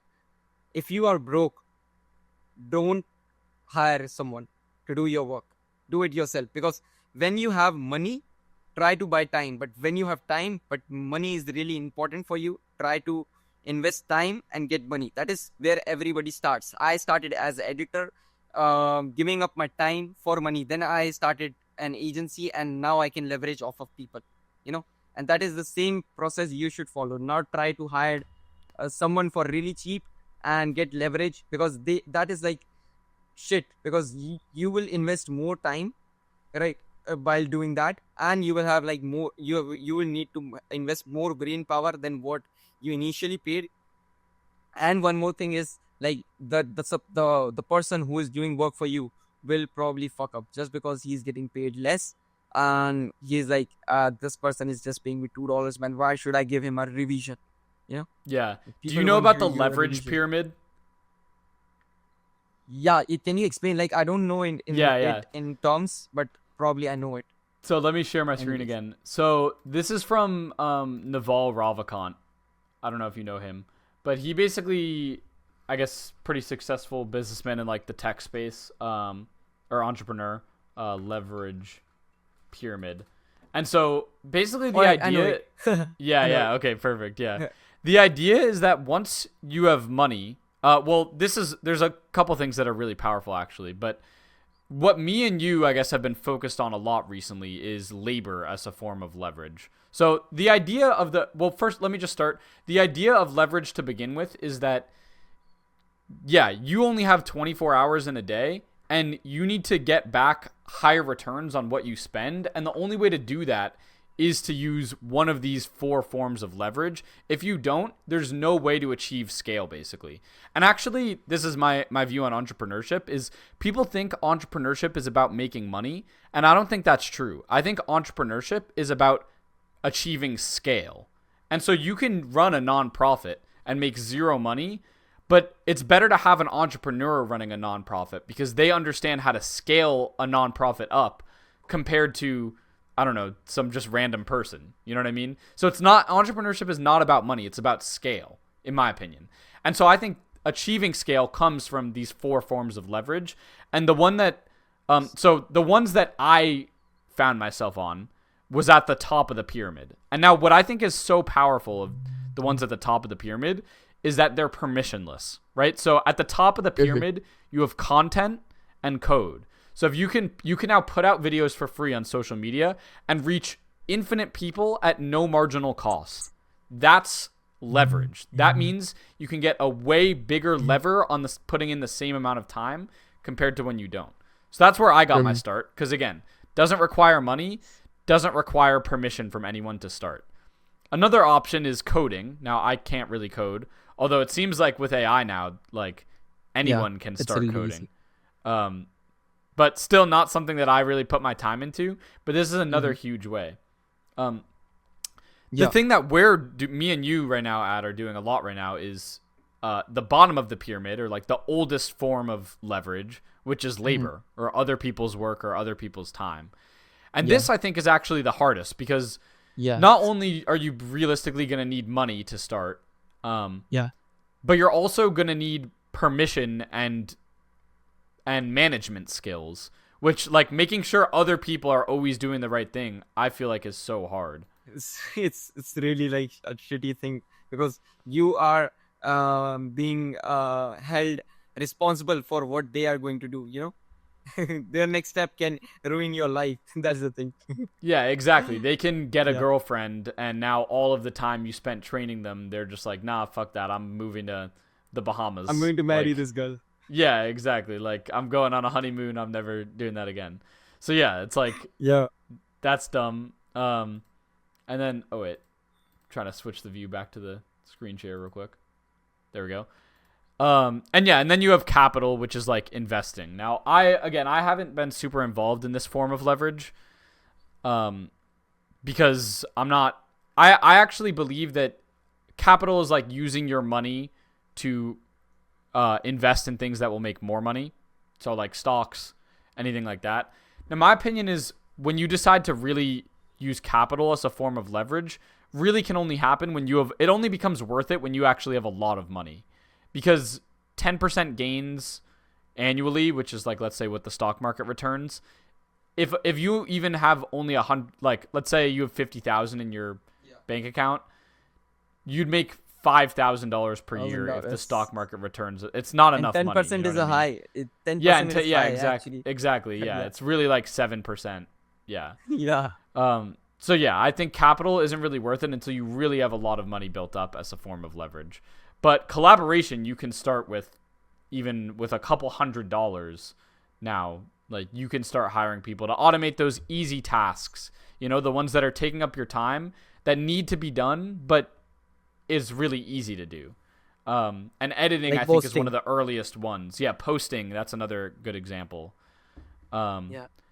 So yeah, just a little deeper dive into like leverage there. Yeah, people need to know that. Like leverage is really important if you're going into any business. Try to get as much leverage as possible. Profit maximization, you can do it any day, anytime, But yeah, leverage is something that I'm really focused on, and I want to multiply myself first of all. Then I want to get on to multiply my money.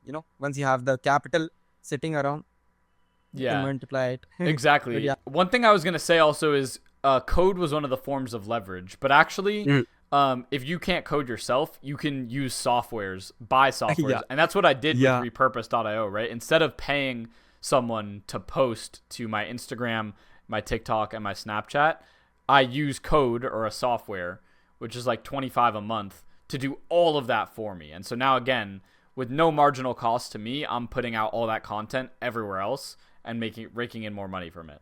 So yeah. So Bro, how you many should be their brand ambassador of I'm talking to them recently. I'm getting my commission split increase because I'm like, bro, come on, like I've referred so much to your guys' platform. So yeah.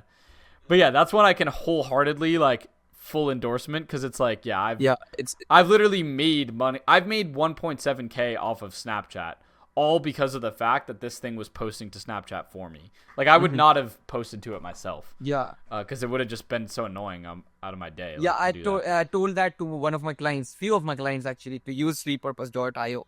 I didn't give them the referral link, but yeah. Oh, you got to get your affiliate link set up, bro. Yeah. Yeah, it could be a whole nother aspect to your business, actually. I know a lot of people that are.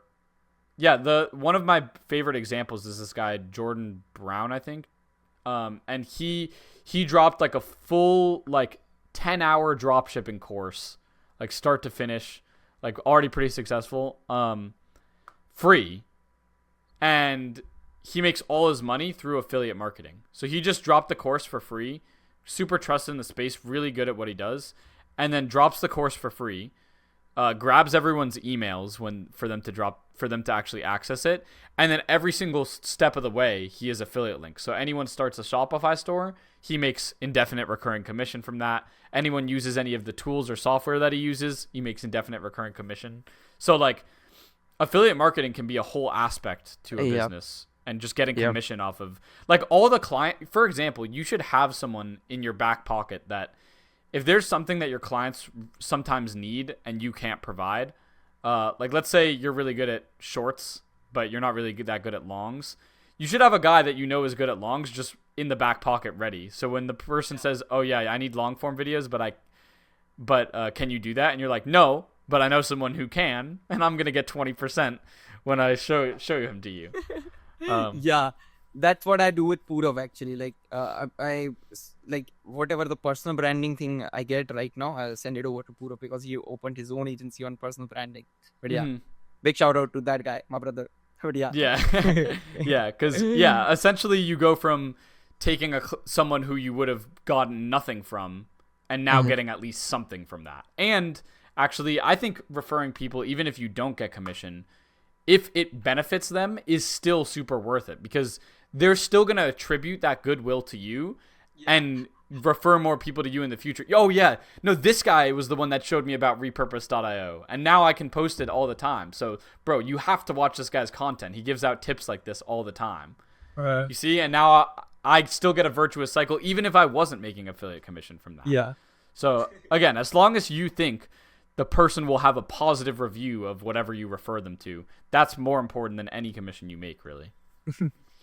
Yeah, this is a business mastermind class now, not a YouTube automation class, Yeah, exactly. Yeah. But so, Okay, cool. So we got into the payment. How many people do you have now there 20. at your agency? 20 people. 20. Okay. Including the And outsourcing agencies. okay. And how many? Not What are agency team. Yeah. what are each of those roles that you have them in? 16 editors, I would say. One post manager, but he's like off and on, we don't really know about him. But yeah, 2 managers, one Trello manager, one whole agency manager, and few here and there interns, which help me with some small things, Like virtual assistant type people? Yeah. Like with Okay. forms, with things and all, texts. Yeah, Text. that's Like how staying in Yeah. touch with the clients? Yeah. Okay. Text is not the text, like text, actual text.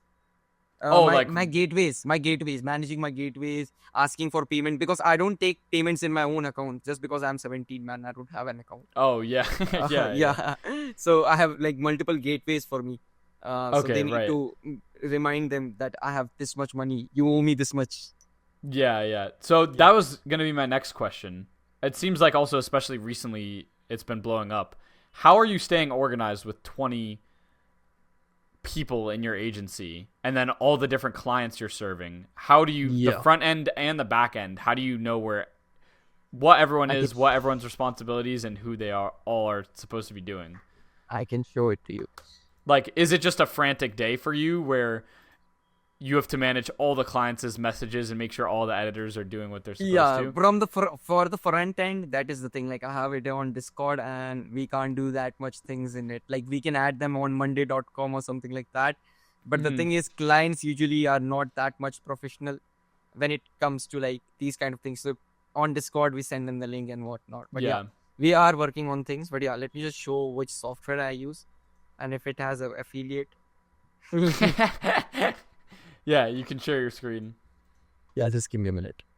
No problem. Is there we go. Screen out. Yeah. Yep. So this is my Trello. So you use Trello. Okay. Yeah. For content, it's the best. Like Notion, Monday.com. Like I've never used Monday.com, but I have heard that it's like a bit difficult to use those kind of softwares. Trello is already made for you. It has like multiple templates. But yeah, this is like our basic template. We have like bunch of videos. I can show you. All right, I can show you this one. So yeah, basically my editor comments here, done and posted, and my post manager has his own. But yeah, like it's not started, and yeah, that's awesome. And then do you have a calendar? Can I see the calendar? Or do you have the videos scheduled when they're all releasing or when they're all going to be delivered? No, we don't have a calendar. Actually, the thing is, these videos get updated every single day at 4 p.m. So my editors are always uploading. But yeah, we have some like extra videos, as you can see, like not posted. Yeah, we have some extra videos for every single client. Like right now, like this one. This makes sense. Yeah. I'm curious. Okay, here you can tell me. Can I show you how I've been trying to organize my MoneyMind stuff? Because it's been becoming a lot recently. So I want to show you. I want to compare and contrast how you do it versus how I'm planning on doing it, and seeing what the benefits are. So I started a Notion board, and this is what mine looks like right now. So I'm gonna make a page basically where I any idea I have that I want to write something down quickly. I can quick jot it on the top here.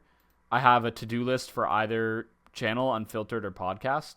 And then what I'm doing, because I guess what we both do is different, but I kind of need a content scheduler as well. You know what I mean? Mm-hmm. Like I need to know what videos are supposed to be going out on which days and if they're scheduled or not and all of that. So this is like my list of videos.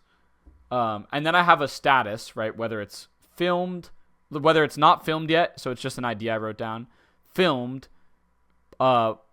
scheduled on my channel, and then if it's been published already. And then I have the title and the thumbnail, like what I want the thumbnail to look like, so then my team can do that correctly. And then in theory, I'll have a schedule on this for the podcasts and for the podcast shorts, the unfiltered videos, and the unfiltered shorts as well. And it will all show up on one calendar right here. How do you think about that? This is good. Like for the content, I don't know, man. Like to be honest, the scheduling thing and this or like the management thing is like different for everybody. Some people are good with some software. It depends. Like I have ADHD, so I will get overwhelmed after seeing that board every single day. It's really easy for me to just swipe it and see all the things because.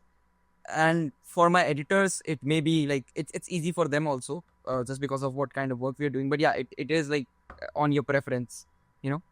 I would say usually you should go with Notion if you have like a lot of things that you need to schedule. But for content, if you are doing like every single day kind of content, and you have a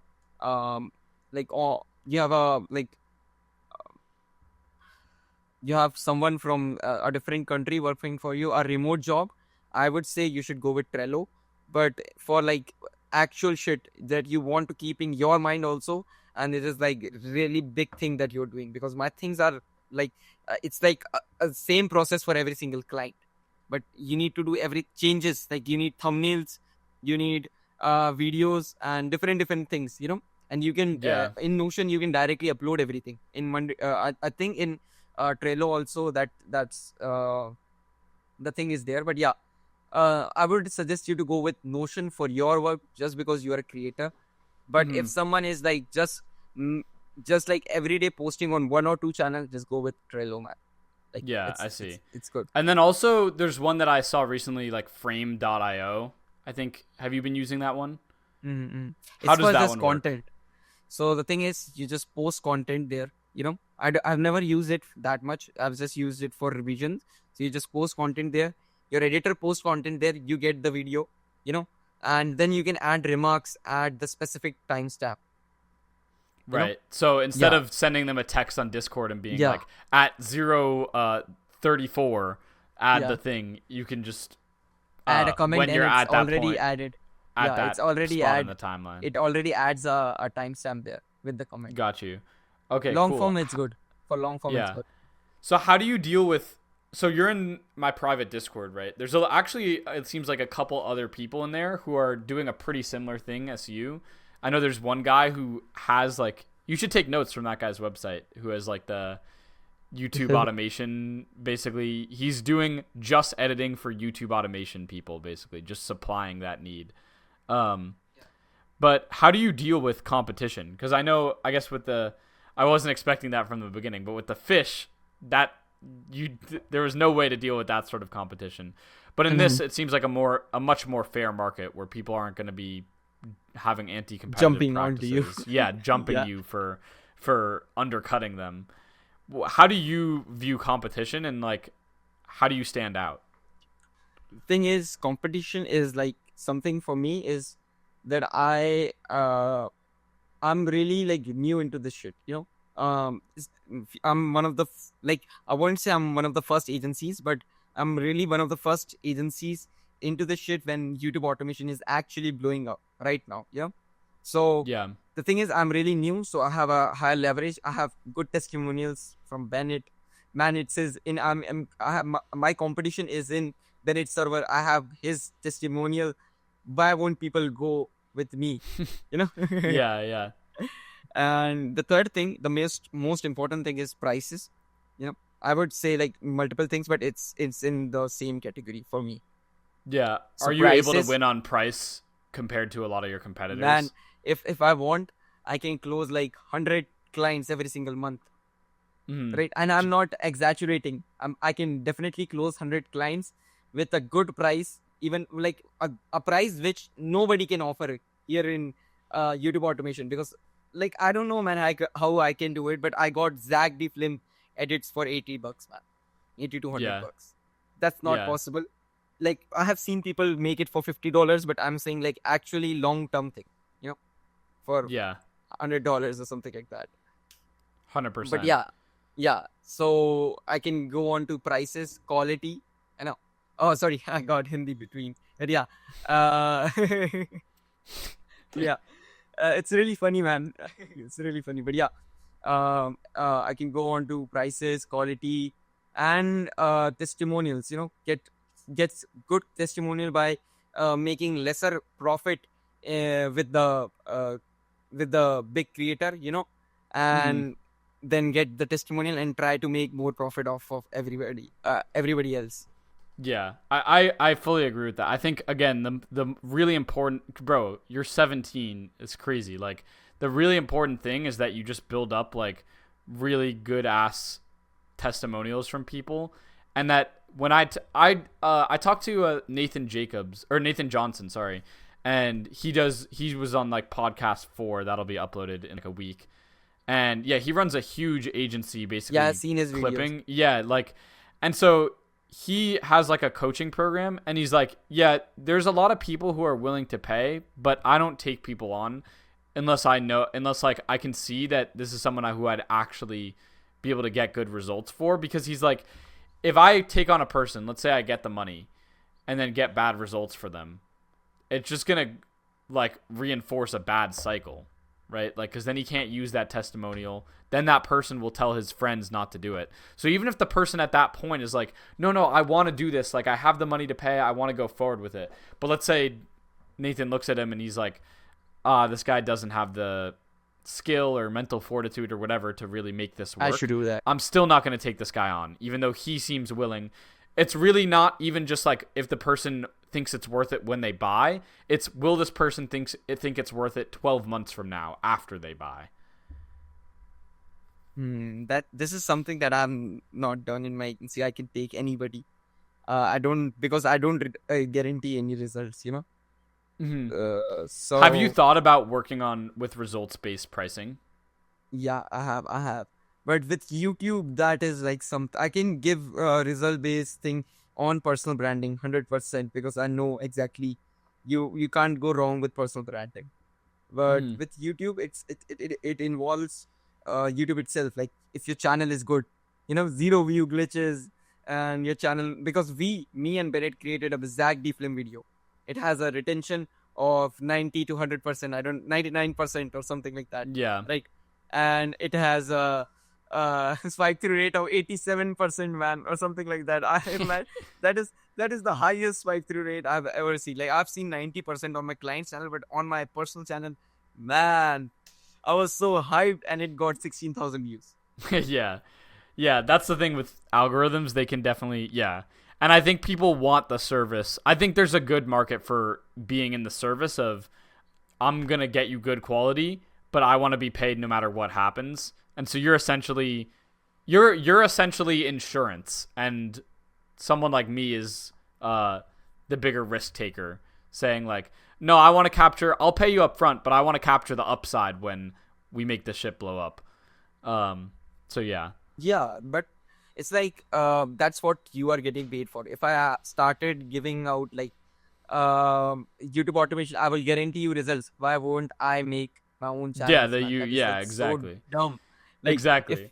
And it makes your value proposition way more believable as well. Like, if a guy comes to me and he's like, oh yeah, guaranteed 100% results based pricing, but I'll do it for your channel. I'm like, wait, well, why aren't you just doing it then, if you're that for a sure big channel? I can do that. For a big channel, I can even go with a revenue deal, But for a really small channel, and it's like just starting out, how can you give results to that person who has like 0 to 10,000, even 100K subscribers, Yeah. So how big do you want to scale this agency? Like, is there a time where you're gonna get to a certain amount a month and be like, all right, I'm good with this? Yeah, with agencies, the thing is, you don't have that much leverage, to be honest. Like, you have leverage, but you don't have that much leverage, because it was at the bottom of the tier, labor and whatnot. At some point, I will run out of people, and my system will kind of shake a bit, because right now I have like sleepless nights, and still running the agency. Some clients getting fucked up, some clients you're not getting the exact time what we have. It's the truth. Like, it's not 100% good, but still, like, the thing. So you're saying you'll hit a cap in terms of how many people you can bring in and still stay organized and still. Yeah, I see. Yep. And it not take up your actual time. Have you tried trying to find someone to kind of replace your job right now, which is overseeing all of this? Yep, I have done. But the thing is, first of all, you need to pay him really good. Like, Yeah. he would need at least 40 to 60% of whatever I'm making, you know. And for now, I'm really focused on making money, just because of I want to have like at least 100K in my bank, so I can just leave or just explore things, you know. But yeah, it's my personal goal. I want to make a bit of money. Right now, I'm not valuing my time that much. I'm a big believer on leverage, but like I can invest 4 hours a day in my business. That's the thing. Yeah. You know. That's so interesting, because I feel like that's so much, that is definitely less than the people I've talked to. A lot of them are just like super excited entrepreneurs to just every day wake up and just grind, like start to finish. And it's not a dreadful thing for them. They want to wake up and grow the business. You know what I mean? But you're more like, yeah, I could put 4 to 5 hours a day. It's chill and still grow this. Is that more your perspective? Yeah, like I'm a guy who has invested 12 to 20 hours a day. Like when I started working with Bennett, I was so into this shit. I actually made the videos myself in the first few trial periods. Yeah. So yeah, like I was really into that shit. Like none of the agencies would do that. There may be some people like me, but most of the agencies, when they are established, or they don't provide any samples, you know. They don't want to work with certain people. But I saw an opportunity there. It was not about the money. I just saw the numbers, and I was like, if I work with these people, I will get a lot of testimonials. Even if I work with like for 1 month or 2 months, I'm happy. You know, that's the thing. But yeah, I definitely want to work long term with every single one of my client. But yeah, that's the thing. You need to invest some time in the starting. But yeah, me personally, I wouldn't blame everything on ADHD, but I can't sit for this is actually like very interesting to me. That's why I am here, sitting here, you know. Mostly in the meetings, I'm walking around like this in circles or something like that. If you have some ADHD friend, you can relate. But yeah. So me personally, I can't do that. But yeah, I just want to have as much leverage as possible. In my current state, I don't have money, that much money. Like 10K is nothing, man. Like even if you have 10K in bank, 5K in bank, man. Even if you have 100K in bank, that's nothing. That's nothing compared to some people who have like 10K, 100. Like I have some one guy who spends 20K to 30K every single month just on food and his expenses, like general expenses, not even business expenses. So I know like whatever I'm making is just pocket change for somebody.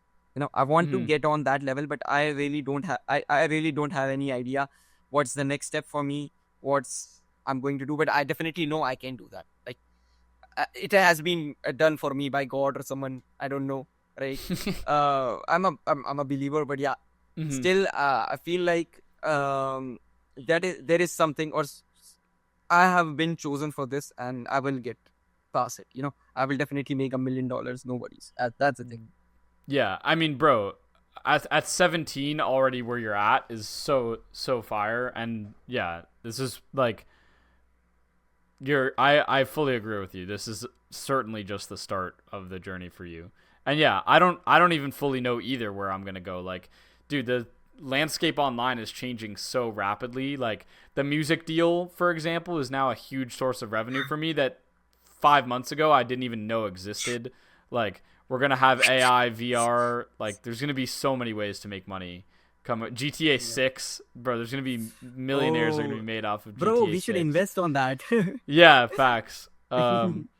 So yeah, I mean, I agree with you. There's gonna be so many ways to make money. But for now, you're like, yeah, I'm cool chilling with 5 hours a day of work, making the money I'm making right now, and then when a new opportunity really presents itself, that's when I'm gonna go. No, I'm working on many things. Like I'm working on code. First of all, I'm working on an AI that can produce. Like I'm not 100% clear, but we can make an AI that can produce scripts, clip finding, with video production, like AI video production. You know, like automating a lot of that stuff with AI. Yeah. Yeah, that clip finding, man. Clip finding. Yeah, automating clip finding would be really, really cool. Because that some is people definitely have done it already. But yeah. Really? Yeah, I feel like Yeah. that's definitely a laborious. A lot of time and effort goes into just Yeah. like scrolling and finding the right videos, right? The clip finding is the main thing, it's the main thing where after the clip you make the script, so clip should be solid, Yeah, but 100%. yeah.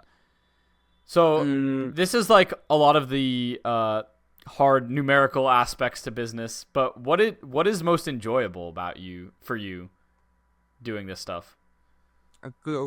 calling, going on calls, that is one of my best thing. I'm always like, even if it's a like 15-minute thing, I'm always like, please come on a call, you know Mm-hmm. calls. I really like to talk to people. I really like personalities of people, and I really enjoy it, like closing people and whatnot, as a closer. Yeah, Yeah. I really enjoy it. It's not about the money even, right? It's like, I got to talk to someone who's really cool, you know I Mm-hmm. had few clients, I just straight up compliment them, like, you were really cool, this was one of my best meetings. That's the thing, like, uh, some people are really good, so I really like to talk. And the money, of course, the money, I don't really like the process of making these kind of videos, actually. Really? Because it's like, managing the editors, actually. Like, I would really love to make these videos myself, actually, because the thing is, these videos are really interesting to make. When you start editing, when you clip find, it's really good. But managing these editors, man, I hate the calls whenever I get the calls and whatnot, But yeah, From it editors. yeah, but So you the like the business, front end a lot more than the yeah. back end. hmm Yeah. Yeah, that's why I have outsourcing teams and managers and CEOs, But Yeah. yeah, that is the first thing that I did after hitting my first 2K, Yeah, hiring a yeah. lot of people for Yeah. management. That's awesome. So, yeah, I remember you told me on Discord that like yes, you do a lot of this business stuff, but deep down you have like a more emotional aspect to sometimes why you do stuff. Mm-hmm. Yep. What is what is what does owning a video editing agency provide Yeah, to fulfill that definitely. emotional aspect? I definitely care about my clients. Nobody's like, some of my clients are really going through shit, and they are just trying. They are some of them are teachers, some of them are like really broke, and they're just trying to get off their feet and trying to leave their 9 to 5 and just build a business. But clients are clients at the end of the day. I have never seen them. They are just clients. But my people here in India, that is something that I'm really deeply attached, just because I know what they're going through. Like Joker, he was like jobless, man. So he got something from me. I'm really like thankful that I can provide him with that opportunity. With Purav, he got his mentor fee, you know. And with some of my clients, they are just like, sorry, some of my editors, they are just like, 25, trying to get their pocket change, trying to take their girl out in a date. They don't have the money. They don't want to ask their parents. They just want to get independent. And that is something that I'm really into that shit. Because one of my editor just got a PC, like a high-end PC. And he was Mm. really happy. He was like, thank you, Aditya. Thank you, Aditya. You helped me a lot. And I was like, man, this is worth more than that I closed my first $600 client. Uh, this is worth more, Mm-hmm. $1,000 client, whatever, yeah. Yeah. That is something I'm really, and my family, like my family is my family is really happy about whatever I'm doing, because firstly I'm doing it from my home. They have never had this much, uh, sorry, just a fly flying around, but yeah, they never had this much freedom in their job, because of course they had a traditional job, and the time they need to invest a 9 to 5, like, man. And I dropped out. My family was stressed what we are going to say to the society, because in India, I don't know why, but society is a big thing, societal pressure, you know. And I dropped out. Everybody sees me like, man, they don't play with this kid, you know. Some of the mothers don't hang out with Aditya, but yeah, uh, Yeah, I you're a and bad influence, right? yeah, and I can like maybe prove at least to my parents that I'm doing something with those numbers that matters to them the most, the numbers. Mm-hmm. So yeah, that is the thing. And my dad is happy, my mother is happy, everybody is happy from my work. So that's the emotional side that is in for this business especially. But yeah, someday I would just like after scaling this agency to probably 10 to 20K, or possibly I have think of like 50K max this can go, right? But yeah, after 20K I would probably start some other shit. Like this will continue in the back end. This is something that I'm really passionate about. But yeah, it will be 100% automated. I will have like 20 to 30% of profits. That's also a good amount. But yeah, and that's when I you'll will- have the manager that you're paying like 40 to 50% of what you make yeah, to just run the whole operation behind yeah, without you really yeah. doing much. Yeah, yep. That's the goal, man. Like after that, I will probably go into like some other leverage. Probably not capital, because capital thing is like not risky, man. Like if you have a lot of capital, you will probably make a lot of money. That's like you can't fuck up with a lot of capital. If you're fucking up, you're a stupid person. Yeah, just put it in an index fund and just Yeah, but yeah, like yeah. But especially me personally, I'm interested in code, because you just have to sell it, which is something that I'm really interested in, selling the things, in the calls and whatnot. But yeah, code is like best leverage, because you can sell it multiple times without repairing it, without any flaws. That's the thing. But content is one more thing that I will go into. Like I'm looking to start with YouTube automation content, my own channels, of course. Like after doing this for multiple channels and getting them to a 10K, 5K, 2K minimum. So I'm probably going to start my own channels. But yeah, one more thing is that I want to start with, I want to start with like these coaching things, teaching people how to make money and shit, like on coaching, like through automation gurus. Yeah. Through That is teaching them how to make YouTube automation channels, or teaching them how to make whatever, how to own an editing agency, or yeah, it could be whatever you learn. both. Yeah, like I have the both skill. Like Yeah, I have the skills. Yeah, But- my perspective is that once, like, this is, yeah, for me, finding editors was like a huge unlock to me, because I initially had them doing my juggling stuff. And then I was like, wait, I have these guys. Why not just try? And I met AJ doing the animal stuff, and I was like, wait, why not just try making, like, using the editors to make these animal videos as well? And then that started working, and I was like, wait, I know these other jugglers that perform. Why not try to start posting their content, like edit those into shorts and post their stuff? So once you have like an editing team, dude, the Possibilities are relabeling, endless. you can relabel that thing so many times into, oh yeah, I'm a short form content agency, oh yeah, I'm a YouTube automation agency, oh yeah, I'm a performer agency, I'm a social media marketing agent. Like, you could do anything and just change the branding slightly based on the type of clients you generally work with. And it's really the same shit. It's just like you have a slight better expertise in one. Yeah, one you sort are of area. expertise in it, Yeah, exactly. Yeah. Yeah, you can just position yourself as an expert for that one thing. Like, now I can position myself as an expert for making jugglers go viral with short form content, right? But like, that's not, like, my editors can do a lot more than that. But like, that's the positioning I'd take when I'm signing a juggler, and then when I'm signing a YouTube automation, yeah, I'd take a completely different angle, But it's from the same editors, like. I'm smiling so much my cheeks are hurting. But yeah, whatever you said was something that I did and you also did. So yeah, it's really working. You just had to get a good team together. Yeah, that's the 100%. hard part. That is the hard part. But once it's done, it can. I mean, I'm at the point with some of my automation channels, like the two that, like the channel that Joker's working on right now, is like, I can not check that channel anymore. That's where that's at. Like, I don't have to look at the analytics, really. Bro, congrats. That's like and your quite team. passive, yeah. And so, yeah, that's like the ideal spot to get to. So yeah, and yeah, as you scale up, you have more and more like that, where you try to just literally do nothing and just still making income. That's the goal. Yeah.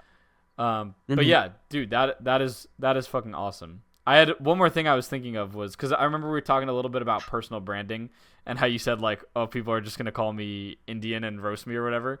I actually think the best thing you could do is embrace it. That's what I realized. You should make your because the other thing actually there I saw some statistic on it. I forgot it, but basically they found that in business, like the more distinct that you are, like the more money you can make essentially, because people will remember you. And so when they're, again, this whole idea of like word of mouth and referrals and network effects really come into play if you're very memorable. And so what you want to do actually is, this is why you see people with like online, the ones that you remember the most are the ones with like a crazy mustache or like some crazy stupid thing. Bro, you should go online. Yeah, exactly. You should make your YouTube like the Indian like god or whatever, the Indian editing god or something.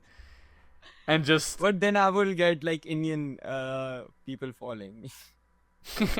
I think a lot of US people would find that hilarious too, like the Indian agency god.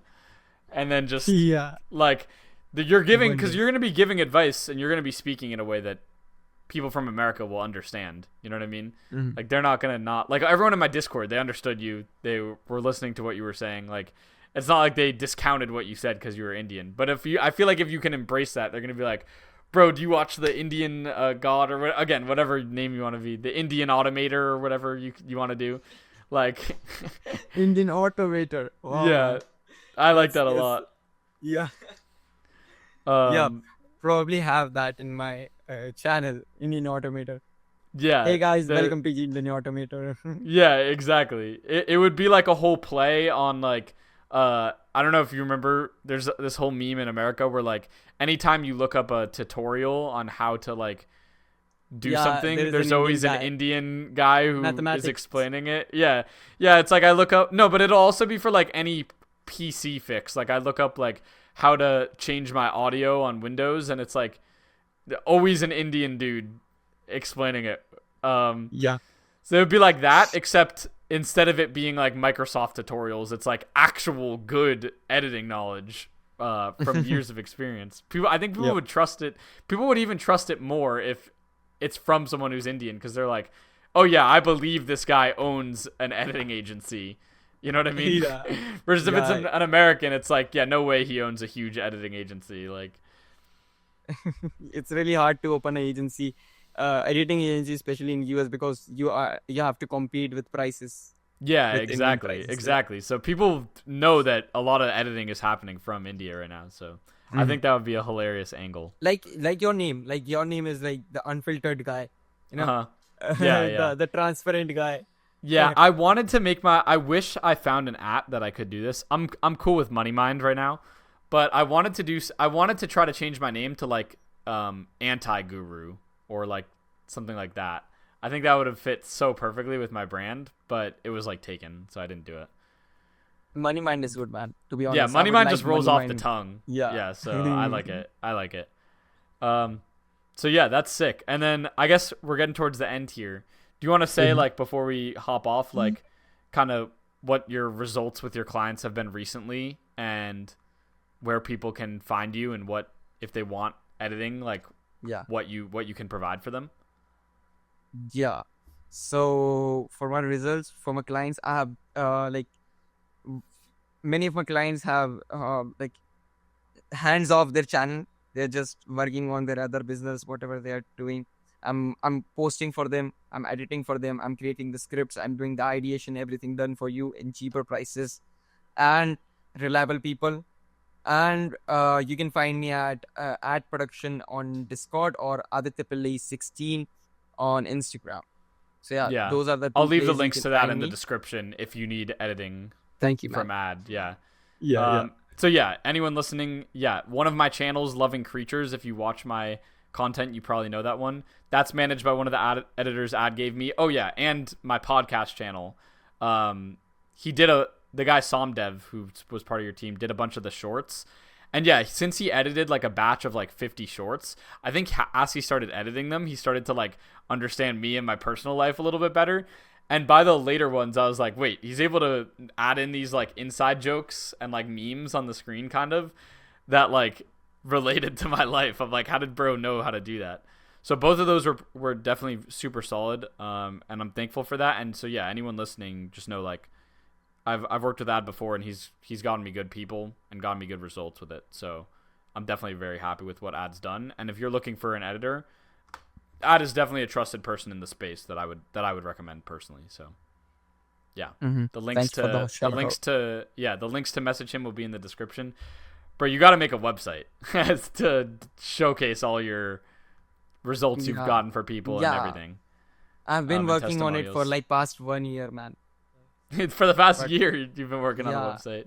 Just the testimonial keep getting good, so I don't know which video to post or not, After you make it, you don't want to change it that much, Yeah, you could just include it on the website and then just when a new one comes in, just replace the old one. Yeah, that's the problem. Like you need to message that guy every single day, man.